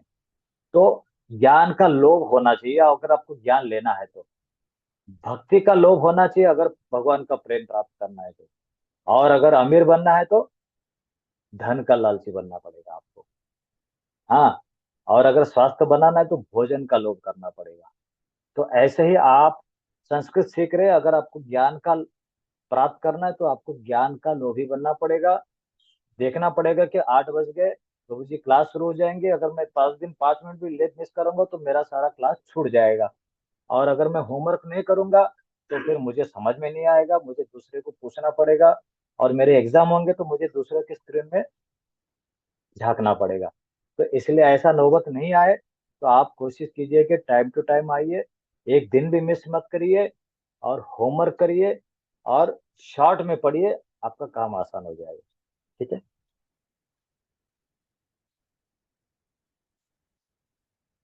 उसके बाद विभक्ति आता है। विभक्ति में भी आ, अभी विभक्तियां जो है हमारे भाषा में 3 प्रकार के लिंग है, यानी एक पुरुषों के लिए प्रयोग होने वाले शब्द, स्त्रियों के लिए प्रयोग होने वाले शब्द, और एक वस्तुओं के लिए जिसको ब्रह्मलिंग बोलते हैं, जिसका कोई लिंग नहीं होता है। जैसे ये ग्लास है, ये ग्लास ना स्त्री है ना पुरुष है, ये क्या है, एक वस्तु है। एक पेड़ है, पेड़ क्या है, एक वस्तु है, पदार्थ है। तो उसी तरह उसका कोई लिंग नहीं है, यानी उसका उसका मेल फीमेल ऐसा कोई प्रकार नहीं है। तो ऐसे शब्दों के लिए भी विभक्तियां लगती है, एक वचन, द्विवचन, बहुवचन, उसमें भी वचन और लिंग दोनों लगते हैं। तो वे भी है, वो भी हम पढ़ेंगे विभक्ति। और उसके बाद विभक्ति में फिर सर्वनाम आ गया, जैसे वह, यहाँ, जहाँ, तहाँ, जिसको हम बोलते हैं सर्वनाम, यानी नाम के बदले प्रयोग होने वाले शब्द। जैसे मैं बोलूंगा, बार बार आपका नाम नहीं ले सकता हूँ, कृष्ण कृष्ण। कृष्ण वृंदावन में गाय चराते थे, कृष्ण यमुना, हर बार कृष्ण थोड़ी बोलूंगा। फिर क्या करूंगा, वह वृंदावन जाते थे, फिर शाम को घर आते थे, फिर राधा रानी के साथ खेलने जाते थे, बच्चों के साथ कूदते थे, कंस को मारने गए थे। हम वह प्रयोग करेंगे। तो वह शब्द क्या है, नाम के बदले प्रयोग करने वाले शब्द, जिसको हम बोलते हैं नाउन्स, प्रोनाउंस इंग्लिश में। और क्रियापद यानी धातु, कारक, कृदंत, समास, तद्धित, ऐसे कुल मिला के 3000 सूत्र है। 3203 सूत्र जीव गोस्वामी ने हमें इस अध्याय में दिए। पर हम 3000 को नहीं पढ़ेंगे। कितना पढ़ेंगे ये आप ही को पता। बहुत ही शॉर्ट है, बहुत शॉर्ट है। क्यों शॉर्ट है? क्योंकि आप लोगों के लिए किया गया डिजाइन। टॉपिक सारे कवर हो जाते हैं, कोई छूटेगा नहीं। अगर आप उसमें भी शॉर्ट करोगे फिर आप नुकसान कर लोगे, इसलिए होमवर्क करना जरूरी है। अब देवनागरी लिपि, वर्ण के सबसे छोटा ध्वनि, यानी कि अगर भाषा का सबसे कोई छोटा अगर ध्वनि है जिसका कोई विभाजन नहीं हो सकता, वो है वर्ण। यानी अ है, अ को आप नहीं तोड़ सकते। जैसे मैं बोलूंगा कि राम, राम शब्द को तोड़ेंगे तो पहले र मिलेगा, फिर आ मिलेगा, फिर बाद में म मिलेगा, फिर अ मिलेगा। यानी 4 शब्द मिलकर, सॉरी 4 अक्षर मिलकर बने हैं राम। लेकिन अगर राम में र को नहीं तोड़ सकते आप, अ को भी नहीं तोड़ सकते। ये ऐसा अविभाज्य घटक है। जैसे बोलते हैं ना वो साइंस के भाषा में, आप एक पदार्थ को तोड़ेंगे तो लास्ट में एटम्स मिलता है। एटम्स का कोई डिवाइड नहीं होता है, उसके अंदर अणु परमाणु रहते हैं, प्रोटॉन, न्यूट्रॉन, लेकिन अणुओं का विच्छेदन असंभव। वैसे ही भाषा का सबसे छोटा ध्वनि जो है वो वर्ण कहलाता है। अ, ई, उ, क, च, ट, त, ये सारे वर्ण है। और इन्हीं वर्णों का समूह शब्द बनता है। यानी 2 या 4 शब्द वर्ण मिलकर अक्षरों का समूह को वर्णमाला या शब्द बोलते हैं। संस्कृत में हर अक्षर, हर स्वर व व्यंजन के संयोग से बनता है। यानी संस्कृत में जितना भी अक्षर है, शब्द है, वो क्या बनता है, स्वर और व्यंजन 2 भागों में बांटा गया है। जैसे मैं बोलूंगा कि दशरथ, दशरथ। अब इस दशरथ शब्द में स्वर भी है और व्यंजन भी है। स्वर, स्वर क्या है, व्यंजन क्या है? द शब्द है, द, द क्या है, व्यंजन है। अब द के साथ में जो अ जुड़ा है वो क्या है, स्वर है। उसी तरह श, श में श क्या है, व्यंजन है, और अ क्या है, स्वर है। तो संस्कृत में जितने भी अक्षर, जितने भी भाग है, उसके 2 ही भाग में डिवाइड किया गया है, स्वर और व्यंजन। इतना याद रख लेना। जैसे क में क और अ 2 है, अ स्वर है, क व्यंजन है। कई अक्षरों के समूह मिलकर शब्द बनते हैं, यानी 2 या 3 शब्द मिल जाते हैं, अक्षर मिलते हैं, वहां शब्द बनता है। और शब्दों के समूह को वाक्य बनता है, वाक्यों के समूह को पैराग्राफ बोलते हैं, पद बोलते हैं जिसको। और पदों के, पैराग्राफ के समूह को फिर क्या बोलते हैं, काव्य या कथा, कहानी बोला जाता है। गद्य या पद्य बोलता है, उसमें भी काव्यात्मक है तो पद्य, गद्यात्मक है, कथावाचक है तो उसको गद्य बोलते हैं। वेद क्या है, वेद, वेद पद्यात्मक है, यानी सारे छंदों के द्वारा गीत के रूप में है। लेकिन वही महाभारत, रामायण क्या है, पद्यात्मक है, कथाओं के रूप में है। अनेक शब्द मिलकर वाक्य बनते हैं जो गद्य या पहला, यही बात यहाँ पर बताया गया है। जैसे राम गच्छति, तो अब क्या है, राम गच्छति, राम जाता है, ये क्या है, एक पद बन गया। इसमें इस पद में बहुत सारे शब्द है, जैसे राम गच्छति, वनम गच्छति, राम वन और गच्छति, ये 3 शब्दों का एक पद बन गया। फिर हर शब्द में आप अलग अलग अक्षर है, उसमें भी फिर स्वर और व्यंजन का भेद है। तो ये हमारा देवनागरी लिपि है।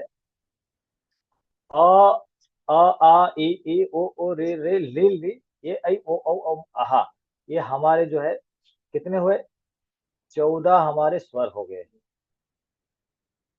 14 प्रकार के स्वर संस्कृत में है, आप गिन लीजिए, 1 2 और ये 3 4 5, यानी 5 दूनी 10, और ये 12 14 16, सॉरी 16 हो गए, नहीं, 1 2 3 4 5 6 7 8, हाँ 8 दूनी 16, 16 प्रकार के स्वर हो गए। लेकिन वास्तविक में स्वर 14 ही है। ये जो अम आहा जो है, इसको अयोग वहा बोला गया है, अयोग वहा। ये स्वरों में गिनती नहीं होती है इसकी, इसलिए 14 ही हमारे स्वर है। और इंग्लिश में कितने हैं, ए टू जेड कितने हुए, इंग्लिश में खाली 26 अक्षर है। देखिए इसमें व्यंजन स्वर कुछ भी नहीं है, अतः पता ही नहीं है व्यंजन का कपड़े कहाँ है और पैंट कहाँ है, सिर्फ 14 अक्षरों में सारा आ गया है। लेकिन हमारे संस्कृत में 14 तो स्वर है, और व्यंजन कितने हैं, 25 और 8 33 प्रकार के व्यंजन है। यानी 14 और 33 कितने हुए, टोटल मिलाकर 47। 47 अक्षरों का भाषा है, और संस्कृत में 26 अल्फाबेट्स का भाषा है। कितना भेद है। यहाँ 33 कैसे, क ख ग घ ङ, ये 5 हो गए, 5 5 के 5 टीम है उसके। क च ट त प, आपको याद रखना है, क च ट त प, याद रख लेना, क च ट त प, ये 5 अक्षरों का 5 ग्रुप है। हर ग्रुप का नाम क, दूसरे का च, तीसरे का ट, त प। पाणिनि में इसको कुचु टुतुपु वर्ग बोलते हैं, हम इसको कचट, जो ऐसा है ऐसे बोलेंगे, ठीक है। और उसके बाद यर लव श स स ह, ऐसे मिला के 33 प्रकार के हमारे व्यंजन है, 14 प्रकार के स्वर है, 14 प्रकार नहीं 14 स्वर है। तो 14 और स्वर और व्यंजन मिलके हमारा पूरा देवनागरी लिपि बनता है। ये स्वर है और ये व्यंजन है। अब यहाँ तक तो हो गया परिचय संस्कृत का। प्रभु जी, इसके ये आगे जो स्वर और व्यंजन का प्रोनाउंसिएशन भी बताएंगे, कहाँ दीर्घ है, कहाँ लघु है, कैसे यस करना है? यस, बहुत अच्छा, आपने अच्छा सवाल किया, बिल्कुल। इसका प्रोनाउंसिएशन कैसा करना, इसके आगे अंतिम अध्याय में आपको प्रोनाउंसिएशन का एक चार्ट भी दिखाई देगा कि प्रोनाउंसिएशन सही है या गलत है, कैसा पहचानेंगे, मैं यहाँ बताता हूँ। अब यहाँ पर यह अ आ, अ आ, ई ई, देखो ई बोलने के बाद ई और ई, ठीक है, ये लघु है, एक दीर्घ है, ई ई, उ ऊ,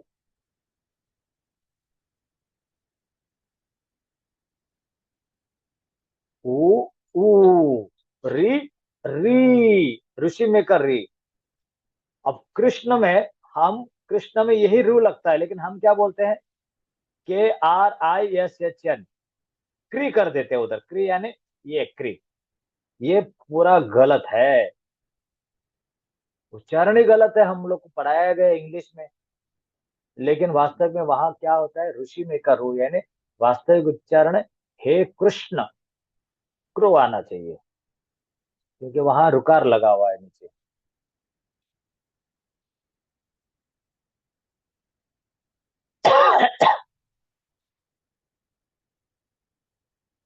तो रेले, इसके बाद ये ल है, ल के साथ में आगे नीचे रुकार लग जाएगा, तो इसका उच्चारण आएगा री, ल के साथ रू कर दो, री, लो लो बोल देंगे। उसके बाद ए ऐ, ए ऐ, ओ औ, ओ औ। तो इस तरीके से ये हमारे 14 स्वर है। अम अहा, अम यानी ऊपर एक अगर बिंदी आ जाएगा तो हम आ जाएगा। और अगर उसके एक बिंदी के जगह में हम उसको अगर दो बिंदी करेंगे उस किनारे पे साइड में, आहा, ह का उच्चारण आएगा, आहा। स्वाहा, हा तो नहीं है लेकिन देखिए स्वाहा, स्वतः, स्वतः, आत्मनः, परमात्मनः, कृष्णः, ऐसे इसके अलग अलग उच्चारण हो जाते हैं जब आप विसर्ग का प्रयोग करते हैं। अच्छा, अब इसका जो उच्चारण है व्यंजन का, इसमें देखिए स्वर नहीं है। इसके नीचे आपको देखेंगे यहाँ पर पैर ऐसा मुड़ा हुआ है, यानी इसका नीचे ये आधा क माना गया है। जब हम नीचे ऐसे इसको क्रॉस करते हैं तो इसको बोलते हैं, सबको स्क्रीन दिखाई दे रहा है क्लियरली, राइट? क्या और बड़ा लिखना है? बड़ा लिखना है तो बड़ा लिख देते हैं। परफेक्ट है प्रभु जी, एकदम परफेक्ट है। ओ, देखिए ये जो क है, हर अक्षर के नीचे आपने देखा होगा ऐसा पैर यहाँ मुड़ा हुआ है, यानी एक हल, हल की तरह। जैसे हमारा खेत में हल जोतते हैं ना, वैसे ही एक नीचे यहाँ हल बना गया है। तो यहाँ अभी ये क पूर्ण, जब हम क बोलते हैं तो क के साथ अ का उच्चारण आता है, ये आता है, इसको बोलेंगे हम क, क, क, ख, ग, घ, ङ, क, ख। अब उच्चारण के लिए तो हम ऐसे बोलेंगे क, ख, ग, घ, ङ, लेकिन वास्तव में इसका उच्चारण जो होगा वो क, ओनली क। जब इसके साथ अ जुड़ जाएगा तब जाके ये बनेगा क। ओके, तो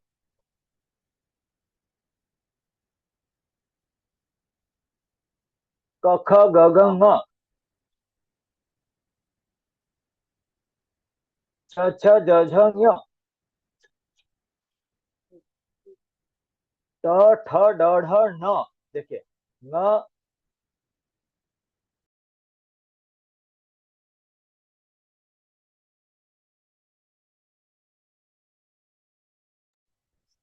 हाँ, च, छ, ज, झ, ञ,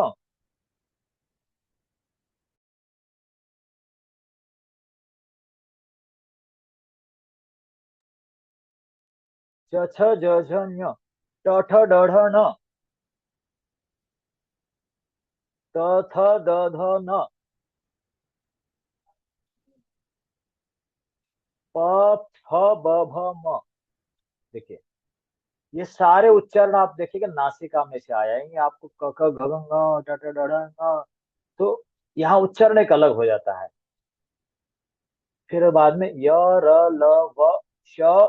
अब यहाँ इसका जो विशेष स में उच्चारण ऐसा है, श,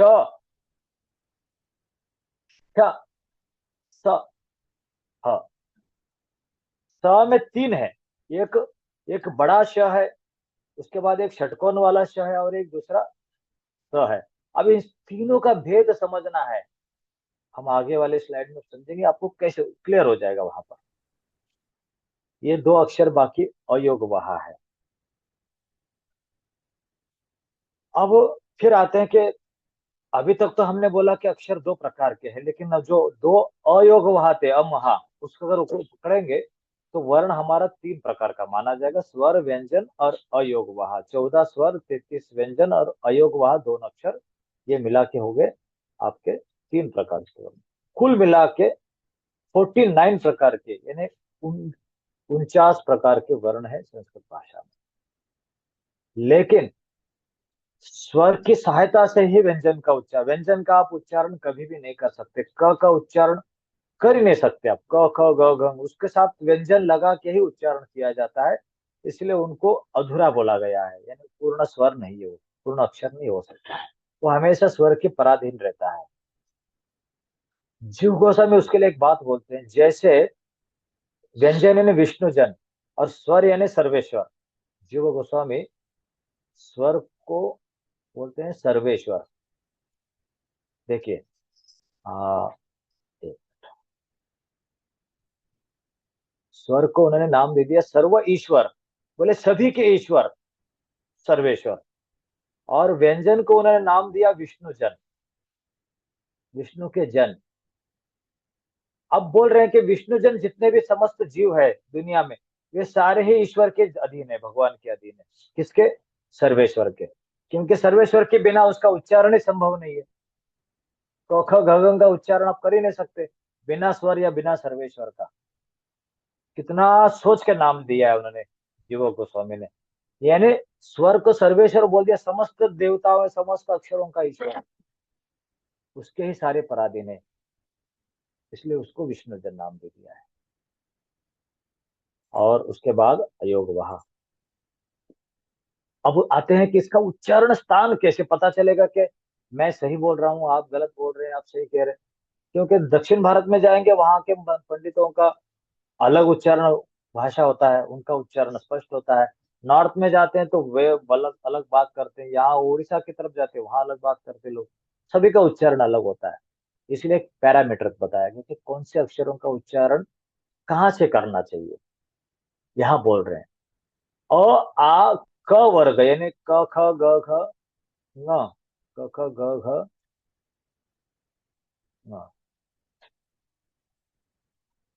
अ अ आ क वर्ग यानी क ख ग घ प्लस ह और विसर्ग, इन सभी का उच्चारण कंठ से होता है। देखिए कंठ, कंठ नाम दिया, कंठ कहाँ है? ये इधर है, ये चित्र दिखाया गया है। आप प्रयास करके देखिए, जब हम बोलते हैं यानी यहाँ पर आपका कंठ में यहीं से निकलेगा। अगर आप कहीं और से निकालने की कोशिश भी करेंगे तब तो निकलेगा नहीं, पहली बात। अगर निकलेगा तो उच्चारण ही गलत होगा। इसलिए जो कंठ से निकला हुआ वर्ण ही स्पष्ट होगा। भले आवाज में मधुरता हो, कोमलता हो, कठोरता हो, अलग विषय है, लेकिन कंठ से निकला हुआ उच्चारण सही और परफेक्ट होगा। अ और आ, ये दोनों ही अक्षर प्लस क ख ग घ ङ, और ङ शब्द जो है वो यहां से उच्चारण किया हुआ ही परफेक्ट होगा। और ह जब बोलते हैं तब भी कंठ से उच्चारण आता है। अह अह भी कंठ से उच्चारण आता है। आप प्रयास कर लेना क्लास के बाद, क्योंकि अभी तो लेट हो जाएगा, सभी काम भी करेंगे। आप खुद ही प्रयास करना, यहाँ हाथ लगा के आपको यहाँ कंपन महसूस हो जाएगा, तो समझ लेना आपका उच्चारण सही है। ठीक है। क वर्ग ह विसर्गाणाम कंठ, इनका उच्चारण कंठ से होगा।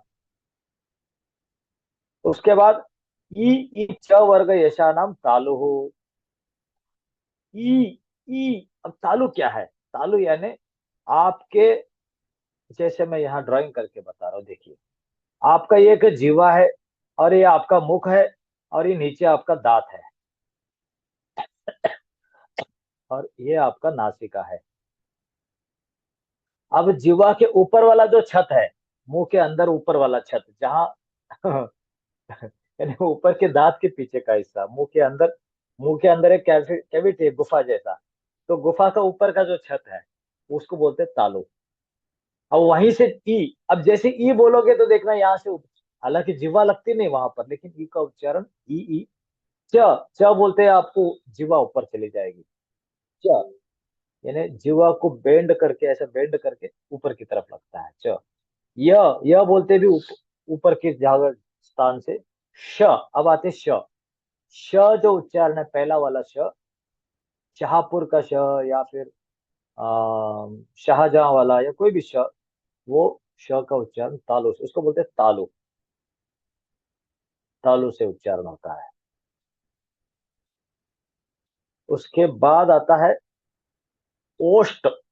ये हमारे दोनों ओठ है, लिप्स।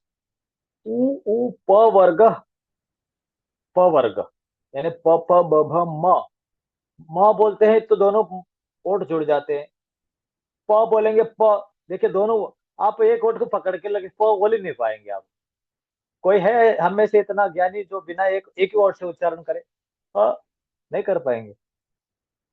दोनों दोनों ओठों की आवश्यकता होगी। वैसे ऊ, आप ऊ बोलेंगे तो ओठ आपके बाहर आ जाएंगे, ऐसे आप बाहर निकालते हो, आप अंदर दबा के नहीं कर पाओगे। आप अभ्यास कर लेना, आज आपका समझ लेना यही होमवर्क है। रात भर 11 बजे के बाद 12 बजे तक करेंगे तो फिर घर वाले पागल बोलेंगे आपको, उसके पहले कर लेना। होमवर्क जरूर कर लेना ये वाला अभ्यास। पड़ोस में मत करना, नहीं तो फिर सोचेंगे कौन सा व्याकरण सीख रहे हैं, ये कुछ हरकत करने लगे। हाँ। तो ये हो गया आपका ओष्ठ, उप वर्ग। री री, ट वर्ग, ट ठ ड ढ न और र, इसको बोलते हैं मूर्धना। मूर्धना यानी तालू और दांत के बीच वाला हिस्सा। जैसे हम ट बोलेंगे तो जीवा जाके ऊपर, यानी ऊपर के दांत के पीछे, पीछे की तरफ मसूड़े में लगती है। ट, जीवा को हम ऐसे मोड़ देते हैं। हाँ, ऐसे मोड़ के पीछे दांत के पीछे लगा ट। ट ठ, ठ बोलेंगे तो वापस वहां मुड़ के ऊपर लगता है। ट ठ ड ढ ण, वहां। फिर र, र भी ऊपर लगता है। र का प्रयास में पता चल जाएगा। इसको बोलते हैं मूर्धना। मूर्धना, मूर्धना, यहाँ मूर्धा लिखा है, एक्चुअली मूर्धना है, टाइपिंग मिस्टेक है। ठीक है, तो क्लियर है सभी को? बोलिए, आप लोग में से किसी का प्रश्न हो तो हैंड रेज कीजिए। किसी का कोई प्रश्न है तो हैंड रेज कर लीजिए, या माइक को ऑन करके बोल दीजिए, आप पूछ सकते हैं। ठीक, हरे कृष्णा प्रभु जी। जी। ये इससे पहले वाला मेरा प्रश्न है, जो हाँ देवनागरी लिपि जो बताया था ना, उसमें हाँ, ये जो स्वर का जो लास्ट के दो शब्द हैं अंग अह, तो ये अंग बोलते हैं या उंग, कैसे बोलते हैं आप? स्वर या व्यंजन कौन सा? स्वर। हा, यानी ऊपर बिंदी आएगा, बोलते हैं। उसको बोलते हैं अम। हरे कृष्णा और प्रभु जी। हाँ, नहीं, जी। इसका प्रोनाउंसिएशन में थोड़ी सी क्लियरिटी चाहिए। अंग बोलते हैं या अंग बोलते हैं? देखिए यहाँ पर स्पष्ट होगा, एक मैं अभी बता रहा हूँ आपको। जब बोलेंगे तो आपको शिरो, यहाँ इसका स्थान है, देखना ये चित्र में दिखाया गया। जैसे हाँ। बोलेंगे आपको देखो ऊपर चला जाएगा। तब समझ लेना कि आपका उच्चारण सही है। आपको यहाँ पर बोध होना चाहिए कि मेरा उच्चारण कहाँ जा रहा है। बोलते ही, ओम बोलते ही हमारा तालु में स्पर्श हो जाता है, यहाँ ऊपर ब्रह्मरंध्र पे। वैसे बोलते ही यहाँ पर आपको कंपन महसूस होगा, तो आपका बराबर है। हरे कृष्णा। हाँ, ये अंग है अम है? ना म बोलना है ना ग बोलना है, के ऊपर रोक देना है बस। ओके। हाँ, आपको अच्छा। अंत में म और ग को नहीं लगाना है, खाली बोल देना। म को रोक देना है। प्रभु जी, कोई शब्द से उदाहरण समझा दीजिए इसी को, कोई एक शब्द से उदाहरण से कि ये शब्द का मतलब। शब्द से उदाहरण, अंकित। अंकित। अंकित, अंकित बराबर है। अंकित में देखिए, के बाद अंक के बाद सीधा क आ जाता है, ना म आता है ना न आता है, कुछ नहीं आता है। ठीक है। सुनने में लगता है न और म जैसे ही, आपको आगे जाके पता चलेगा यही बिंदी न और म बनता भी है, लेकिन वहां पूरा नहीं बनता। बता देता हूँ। ठीक है। हरे कृष्णा प्रभु जी। हरे दूसरा कृष्ण प्रश्न है प्रभु मेरा, जी। पूछिए पूछिए, आप पूछिए। ये क ख ग न बोलते हैं, इसमें क में ये हलंत का मीनिंग क्या है? ये जो नीचे डंडा है। वेरी गुड, बहुत अच्छा प्रश्न पूछा आपने। हलंत का मीनिंग क्या है? मैंने कहा कि जो क के नीचे जो डंडी लगता है, ये हल, जैसे हमारा खेत जोतने वाला हल होता है ना, तो हाँ उसको जी। हल बोलते हैं। इसलिए इसको हल अंत, जिसके अंत में हल लगा हुआ है, उसको बोलते हैं हलंत। हलंत। हलंत। यानी जिन अक्षरों के पीछे या बाद में हल के जैसा चिन्ह लगता है, उसको बोलते हैं हलंत, हल अंत। पर उसी को इसका मीनिंग क्या है प्रभु जी? मीनिंग वही है, चिन्ह, हल का चिन्ह लगना ही हलंत है। यानी क के बाद में जब आप हल का चिन्ह लगता है, ये हलंत शब्द है। इसको हम व्यंजन बोलते हैं। इसका मीनिंग कुछ नहीं है, इसका मीनिंग कुछ नहीं, ये व्यंजन है। ओके, इसका कोई व्यंजन, रेलिवेंस नहीं है? ना इसका इसको हलंत शब्द ओके। बोला गया है। हल जिसके अंत में हल होता है, पावर कॉर्ड, पावर कॉर्ड। हरे कृष्णा प्रभु जी, धन्यवाद। नेक्स्ट रुचि मोदी माता जी, आपका प्रश्न पूछिए। रुचि मोदी। हरे कृष्ण प्रभु जी। वही संस्कृत जी, हरे। वर्णमाला में जो स्वर थे जैसे अ हाँ आ इ उ फिर रू री। हाँ री से ऋषि तो पता है, ये रू का प्रोनाउंसिएशन सिर्फ वो कृष्ण में ही होता है। हाँ, क्रू। कृष्ण ही होता है। नहीं देखिए, ये जो री लिखते हैं हम लोग, इसको हम ना री बोलेंगे ना क्री बोलेंगे, हम बोलेंगे ऋ। ऋषि ऋषि में हम क्या करते हैं, उकार का उच्चारण होता है, रु। ये लघु नहीं, है जैसे और हम ये लोग हिंदी में सीखते थे री से ऋषि, तो वो हाँ, सेकंड वाला है ना। सेकंड वाला नहीं, सेकंड वाला तो दीर्घ है, इसका प्रयोग तो कभी आज तक हमारा हुआ ही नहीं, खाली वेदों में शास्त्रों में आता है। हमारा अधिकतर प्रयोग यही होता है, पहले वाला रू। रू। हाँ, ये इसको अच्छा। हम रू बोलते हैं। रू रू ऋषि, ये ऋषि वाला रू ही सब जगह में प्रयोग होता है। इसमें भी अच्छा, एक ऋषि वाला छोटा ही रू एक है। yes, ऋषि और कृष्ण में शब्द में क के साथ में यही ऋषि वाला रू लग के ही क्रू बनता है। अच्छा, और उसके नीचे वाला को क्या री, और वो क्या हाँ प्रोनाउंसिएशन है? बिल्कुल। अब ल के साथ जब आप यही रू लगा देंगे तो ये बन जाएगा लो, ल के साथ लो। और सेकंड वाला क्या है? वो दीर्घ है, फिर रू के बाद लू और रू लो, जैसे ये पहला वाला रू लगने से रू, और ये दीर्घ, इसमें ये लघु और दीर्घ है, वैसे ही ये दीर्घ रू में इसको। तो प्रभु जी, सिर्फ ये ल से इसका कोई सिग्निफिकेंस है क्या? सिर्फ ल में ऐड हुआ और किसी मतलब में नहीं ऐड हुआ, स क किसी में नहीं? ये ल और लो जो है, ये दोनों ही वेदों में प्रयोग आया। हार्डली गम्लकार एक शब्द आया है महाभारत में, रामायण में, गम्लकार।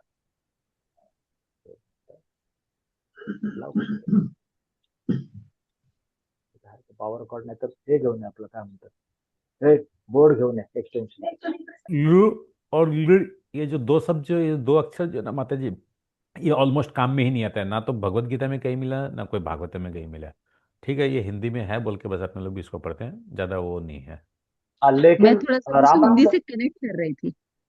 रामायण में दशरथ के प्रसंग में एक जगह में आया है गम्लकार। रामायण दशरथ में, दशरथ महाराज जब अपने राज्य सभा में बैठे थे, तो वहां मंत्रिमंडल के साथ बात करते समय उन्होंने गम्लकार ऐसे एक शब्द का प्रयोग आया है। तो जीव गोस्वामी अपनी टीका में लिखते हैं कि ये बहुत रेयर शब्द है लृ का प्रयोग, लेकिन जानकारी होना चाहिए, क्योंकि वेदों में और अन्य ग्रंथों में, प्राचीन भाषा ग्रंथों में, साहित्यों में इसका प्रयोग हुआ है। थैंक यू प्रभु जी, हरे कृष्ण। हरे कृष्ण माता जी। अच्छा, अर्चना सिंगड़ोदिया माता जी। हरे कृष्ण प्रभु जी।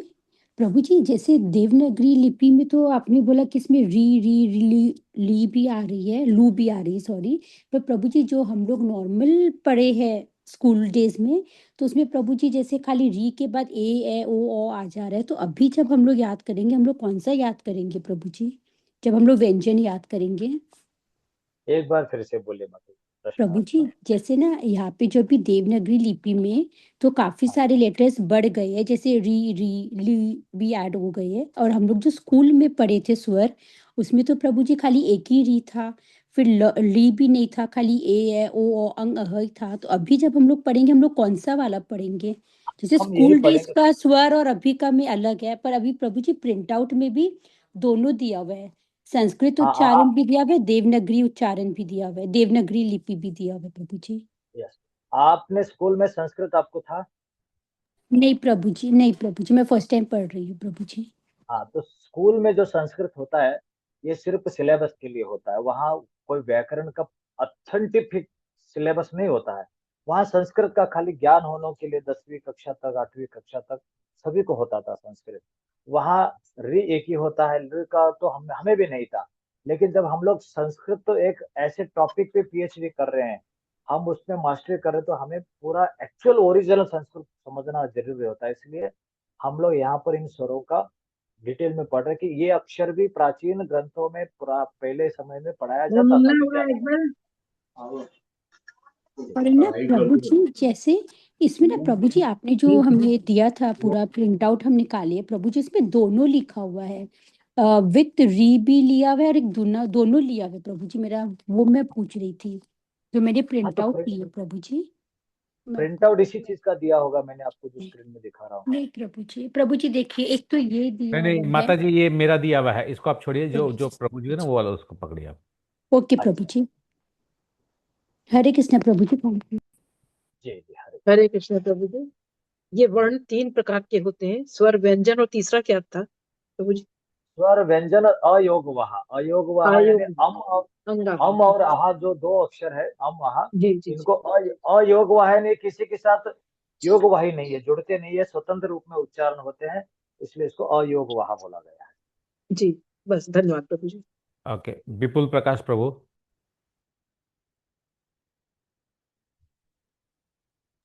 अनम्यूट कीजिए विपुल प्रकाश प्रभु, आप अपने स्पीकर को ऑन कीजिए।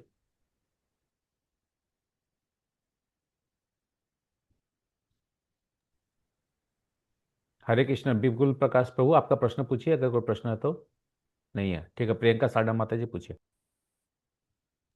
हरे कृष्ण प्रभु जी वो जो रू था ना, वो मराठी प्रभु जी आपको सुना, मैंने आप मराठी में बात कर रहे थे। रू मतलब वो ऋषि वाला रू हो गया क्या, जो अपन मराठी में र रा री री रू बोलते हैं वो?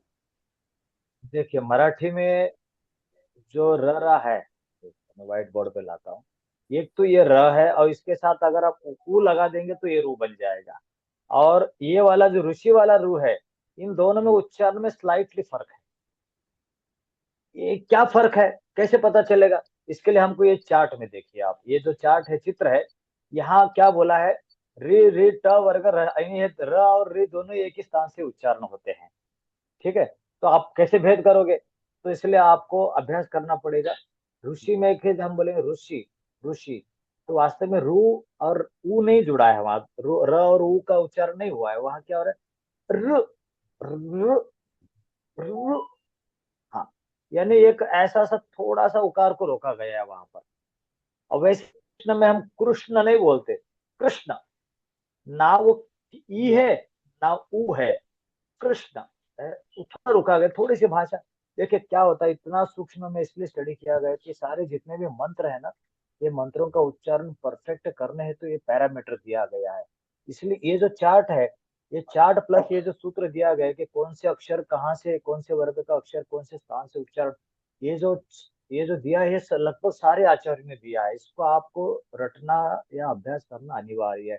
जैसे यहाँ बोला है दंत, यानी दांतों से उच्चारण, आप स बोलिए, त बोलिए, त बोलते ही जीवा आपको कहाँ लगेगी, दांत को लगेगी। त वर्ग त थ द ध न, और ल स, ये दो सारे शब्द जो है दंत से आते हैं, इसलिए बोले कि ले ले त वर्ग लसा नाम दंतहा, उच्चारण स्थान बता दिया और अक्षर बता। ये दो तो ए और ऐ, ए और ऐ का उच्चारण कंठ और तालु, देखिए तालु और कंठ का प्रयोग, ए ऐ जब आप प्रयोग करें, कंठ और तालु दोनों का ही है। एक ध्यान का विषय है, आप एकांत में बैठ के अभ्यास करो तो आपको समझ में आएगा। खास करके ये जो चार्ट है, इसको आप अपना स्क्रीनशॉट मार लीजिए, या प्रभु जी को अगर मैंने नोट्स दिए तो वहां से आपको ये कर लीजिए। तो कंठ और तालु दोनों का एक कॉम्बिनेशन है, ओ द्वैत हो, वो और औ, इन दोनों में कंठ और ओठ के प्रयोग होते हैं, ओठ और कंठ दोनों का ही प्रयोग हो रहा है। और वकार से यानी खाली एक वह है, जहाँ दांत और ओठ दोनों का, वह आप जैसे बोलते हो दांत और ओठ का प्रयोग हो जाता है। अनुस्वार, जैसे अभी प्रभु जी ने पूछा था कि अनुस्वार का उच्चारण कहाँ से होता है, मैंने कहा सिरो, तो सिरो यानी देखिए अनुस्वार से सिरो नासिका, यानी सर और नासिका, नासिका भी होना चाहिए, स्वर होना चाहिए। अम बोलते हैं, नासिका, स्वर और कंठ तीनों का उच्चारण होता है कायदे से। तो और विसर्ग में क्या होता है, कंठ का ज्यादा, अह, अह का बोध, अह, कंठ का बोध होता है। तो इस तरीके से मुख में उच्चारण स्थान ही जरूरी है, आप इसी पैरामीटर से करोगे तो ही उच्चारण सही होगा। अन्यथा, क्योंकि किसी का कोई अलग उच्चारण होगा, किसी का कुछ अलग होगा, तो आपको श्लोकों का वो सुनने में, पढ़ने में आपको वो परफेक्शन नहीं रहेगा। ओके, आखिरी प्रश्न अपन लोग लेते हैं। विपुल प्रकाश प्रभु, आपका प्रश्न। हरे कृष्णा प्रभु जी। हरे कृष्णा प्रभु जी। हाँ, आपकी आवाज मेरी आ रही है, आवाज आ रही है? आपकी आवाज आ रही है, आ रहे प्रश्न हैं। पूछिए। जी, मेरा प्रश्न ये था कि जैसे मूर्धा और तालु ये दो उच्चारण स्थान है, तो इसमें मूर्धा कौन है और तालु कौन है, इसमें बहुत कंफ्यूजन रहता है। कोई लोग बोलते हैं कि मूर्धा पीछे होता है, कोई लोग बोलते हैं तालु पीछे होता है, ना ना, तो इसमें कोई क्या बोले इस पे मत जाइए। मूर्धना यानी दांत और तालू के बीच वाला पोर्शन को मूर्धना बोलते हैं। तालु यानी स्पष्ट है कि तालु यानी ऊपर, जिह्वा के ऊपर वाला छत, यानी मुंह के ऊपर वाला हिस्सा, माथे की तरफ। अच्छा। हाँ, उसी को तालु बोलते हैं। और ये चार्ट हमने हरे नहीं, कृष्ण। ये आचार्यों ने बनाया हुआ चित्र है, आचार्यों का बना हुआ ये चार्ट है। और इसी चार्ट पे आप जाएंगे तो तालु का मुख्य स्थान यही है। ठीक है प्रभु जी, अब थोड़ा सा और बता के या फिर आज विराम देंगे, कैसे करेंगे? अब कितना कितना स्लाइड बचा है अभी अब? हाँ बस हो गया। देखिए ये आपका ये हाँ पूरा ये अभी तक जो मैंने पढ़ाया उसका एक चार्ट है। कंठ, तालु, ओष्ठ, मूर्धना में क्या क्या अक्षर, क्या स्वर और कौन से व्यंजन आते हैं, और विसर्ग, इनके प्राचीन नाम, ये तो हमने आज पढ़ा। इसको प्राचीन नामों में, प्राचीन ग्रंथों में जो है इसको उष्म वर्ग के वर्गीकरण किया गया, डिवाइडेशन। जैसे स्वर में ये 14 स्वर है, व्यंजन में ये है। ह और अ विसर्ग को श श स ह को उष्म वर्ण बोला गया है, उष्म अक्षर। इसके अंदर थोड़ी उष्मा यानी एक अलग बोध होता है, इसलिए इसको तो ये कोई इम्पोर्टेंट नहीं। हमें मेन तो स्वर और व्यंजन याद रख लेना है और उनके स्थानों को पहचान लेना है कि उनके स्थान कहाँ है। ये चीज आप समझ लीजिए। और उसके बाद अभी तक हमने व्याकरण हमारा जो पढ़ा उसका थोड़ा सा रिवीजन कर लेते 2 मिनट में। उसके बाद हमने पढ़ा कि भगवान को का बोध समझने के लिए, ज्ञान लेने के लिए वेद अनिवार्य है। वेद 4 भागों में बंटा गया और 4 भागों को समझने के लिए 6 अंगों का व्याकरण, न्याय, निरुक्ति, ज्योतिष, छंद, कल्प, इनकी आवश्यकता है। और इन ग्रंथ का प्रयोजन क्या है? तो कृष्ण की उपासना, भगवान की भक्ति करना, आनंद और भक्ति का प्रचार करना, इनको ग्रंथ पढ़ना चाहिए। भगवान के नामों से जुड़ा हुआ व्याकरण होने के कारण वैष्णव के लिए परम अमृत के समान है और इसका आनंद लेना चाहिए। तीसरा सबसे बड़ा लाभ है कि सभी पापों का नाश भी इससे होता है, अगर किसी भी रूप से आप संस्कृत सीखते हो व्याकरण, यह वाला व्याकरण। और हमारे व्याकरण के 6-7 अंग है, उसमें परिचय हमने कर लिया। संज्ञा, संधि, विभक्ति, क्रियापद, कारक, प्रत्यय, प्रत्यय, समास, ये 7 अध्यायों में बटा हुआ है पूरा व्याकरण। 7 अध्यायों को समझ लेंगे तो आपको पूरा व्याकरण समझ में आ जाएगा। और इन्हीं 7 अध्यायों को मैंने संक्षिप्त में बताया कि संधि, समास का क्या मतलब है, क्रियापद किसे कहते हैं, उपसर्ग, प्रथम, तद्धित, विभक्ति क्या है, ये सारा चीज हम लोग यही टॉपिक पढ़ने वाले। इसके अलावा और कोई टॉपिक संस्कृत में हम लोग नहीं पढ़ेंगे। उसके बाद वर्ण और भाषा का ज्ञान में कितने स्वर, कितने व्यंजन है, ये हमने पढ़ लिया। व्यंजन कितने हैं और स्वर कितने हैं, ये भी हमने समझ लिया है। और उनके उच्चारण स्थान, यानी ये हमारे संस्कृत में प्रवेश करने के लिए, संस्कृत में एंट्री करने के लिए यह एक बेसिक टॉपिक था, आवश्यक था, जो आज हमने पढ़ लिया। और सबसे मुख्य टॉपिक ये है अंतिम, इनके उच्चारण स्थान। आप इसको स्क्रीनशॉट मार के, प्रिंट मार के अपने कागज पे या तो नोटबुक में चार्ट बना के आप इसको समझिए। इसको समझ के आप प्रैक्टिस कीजिए। आज के लिए आपका यही होमवर्क है कि अक्षरों का उच्चारण स्थान आप समझिए। ठीक है, तो आज का हमारा संस्कृत का प्रथम कोर्स जो है समाप्त है, व्याकरण का परिचय और प्रवेश। इसके बाद से हम जो है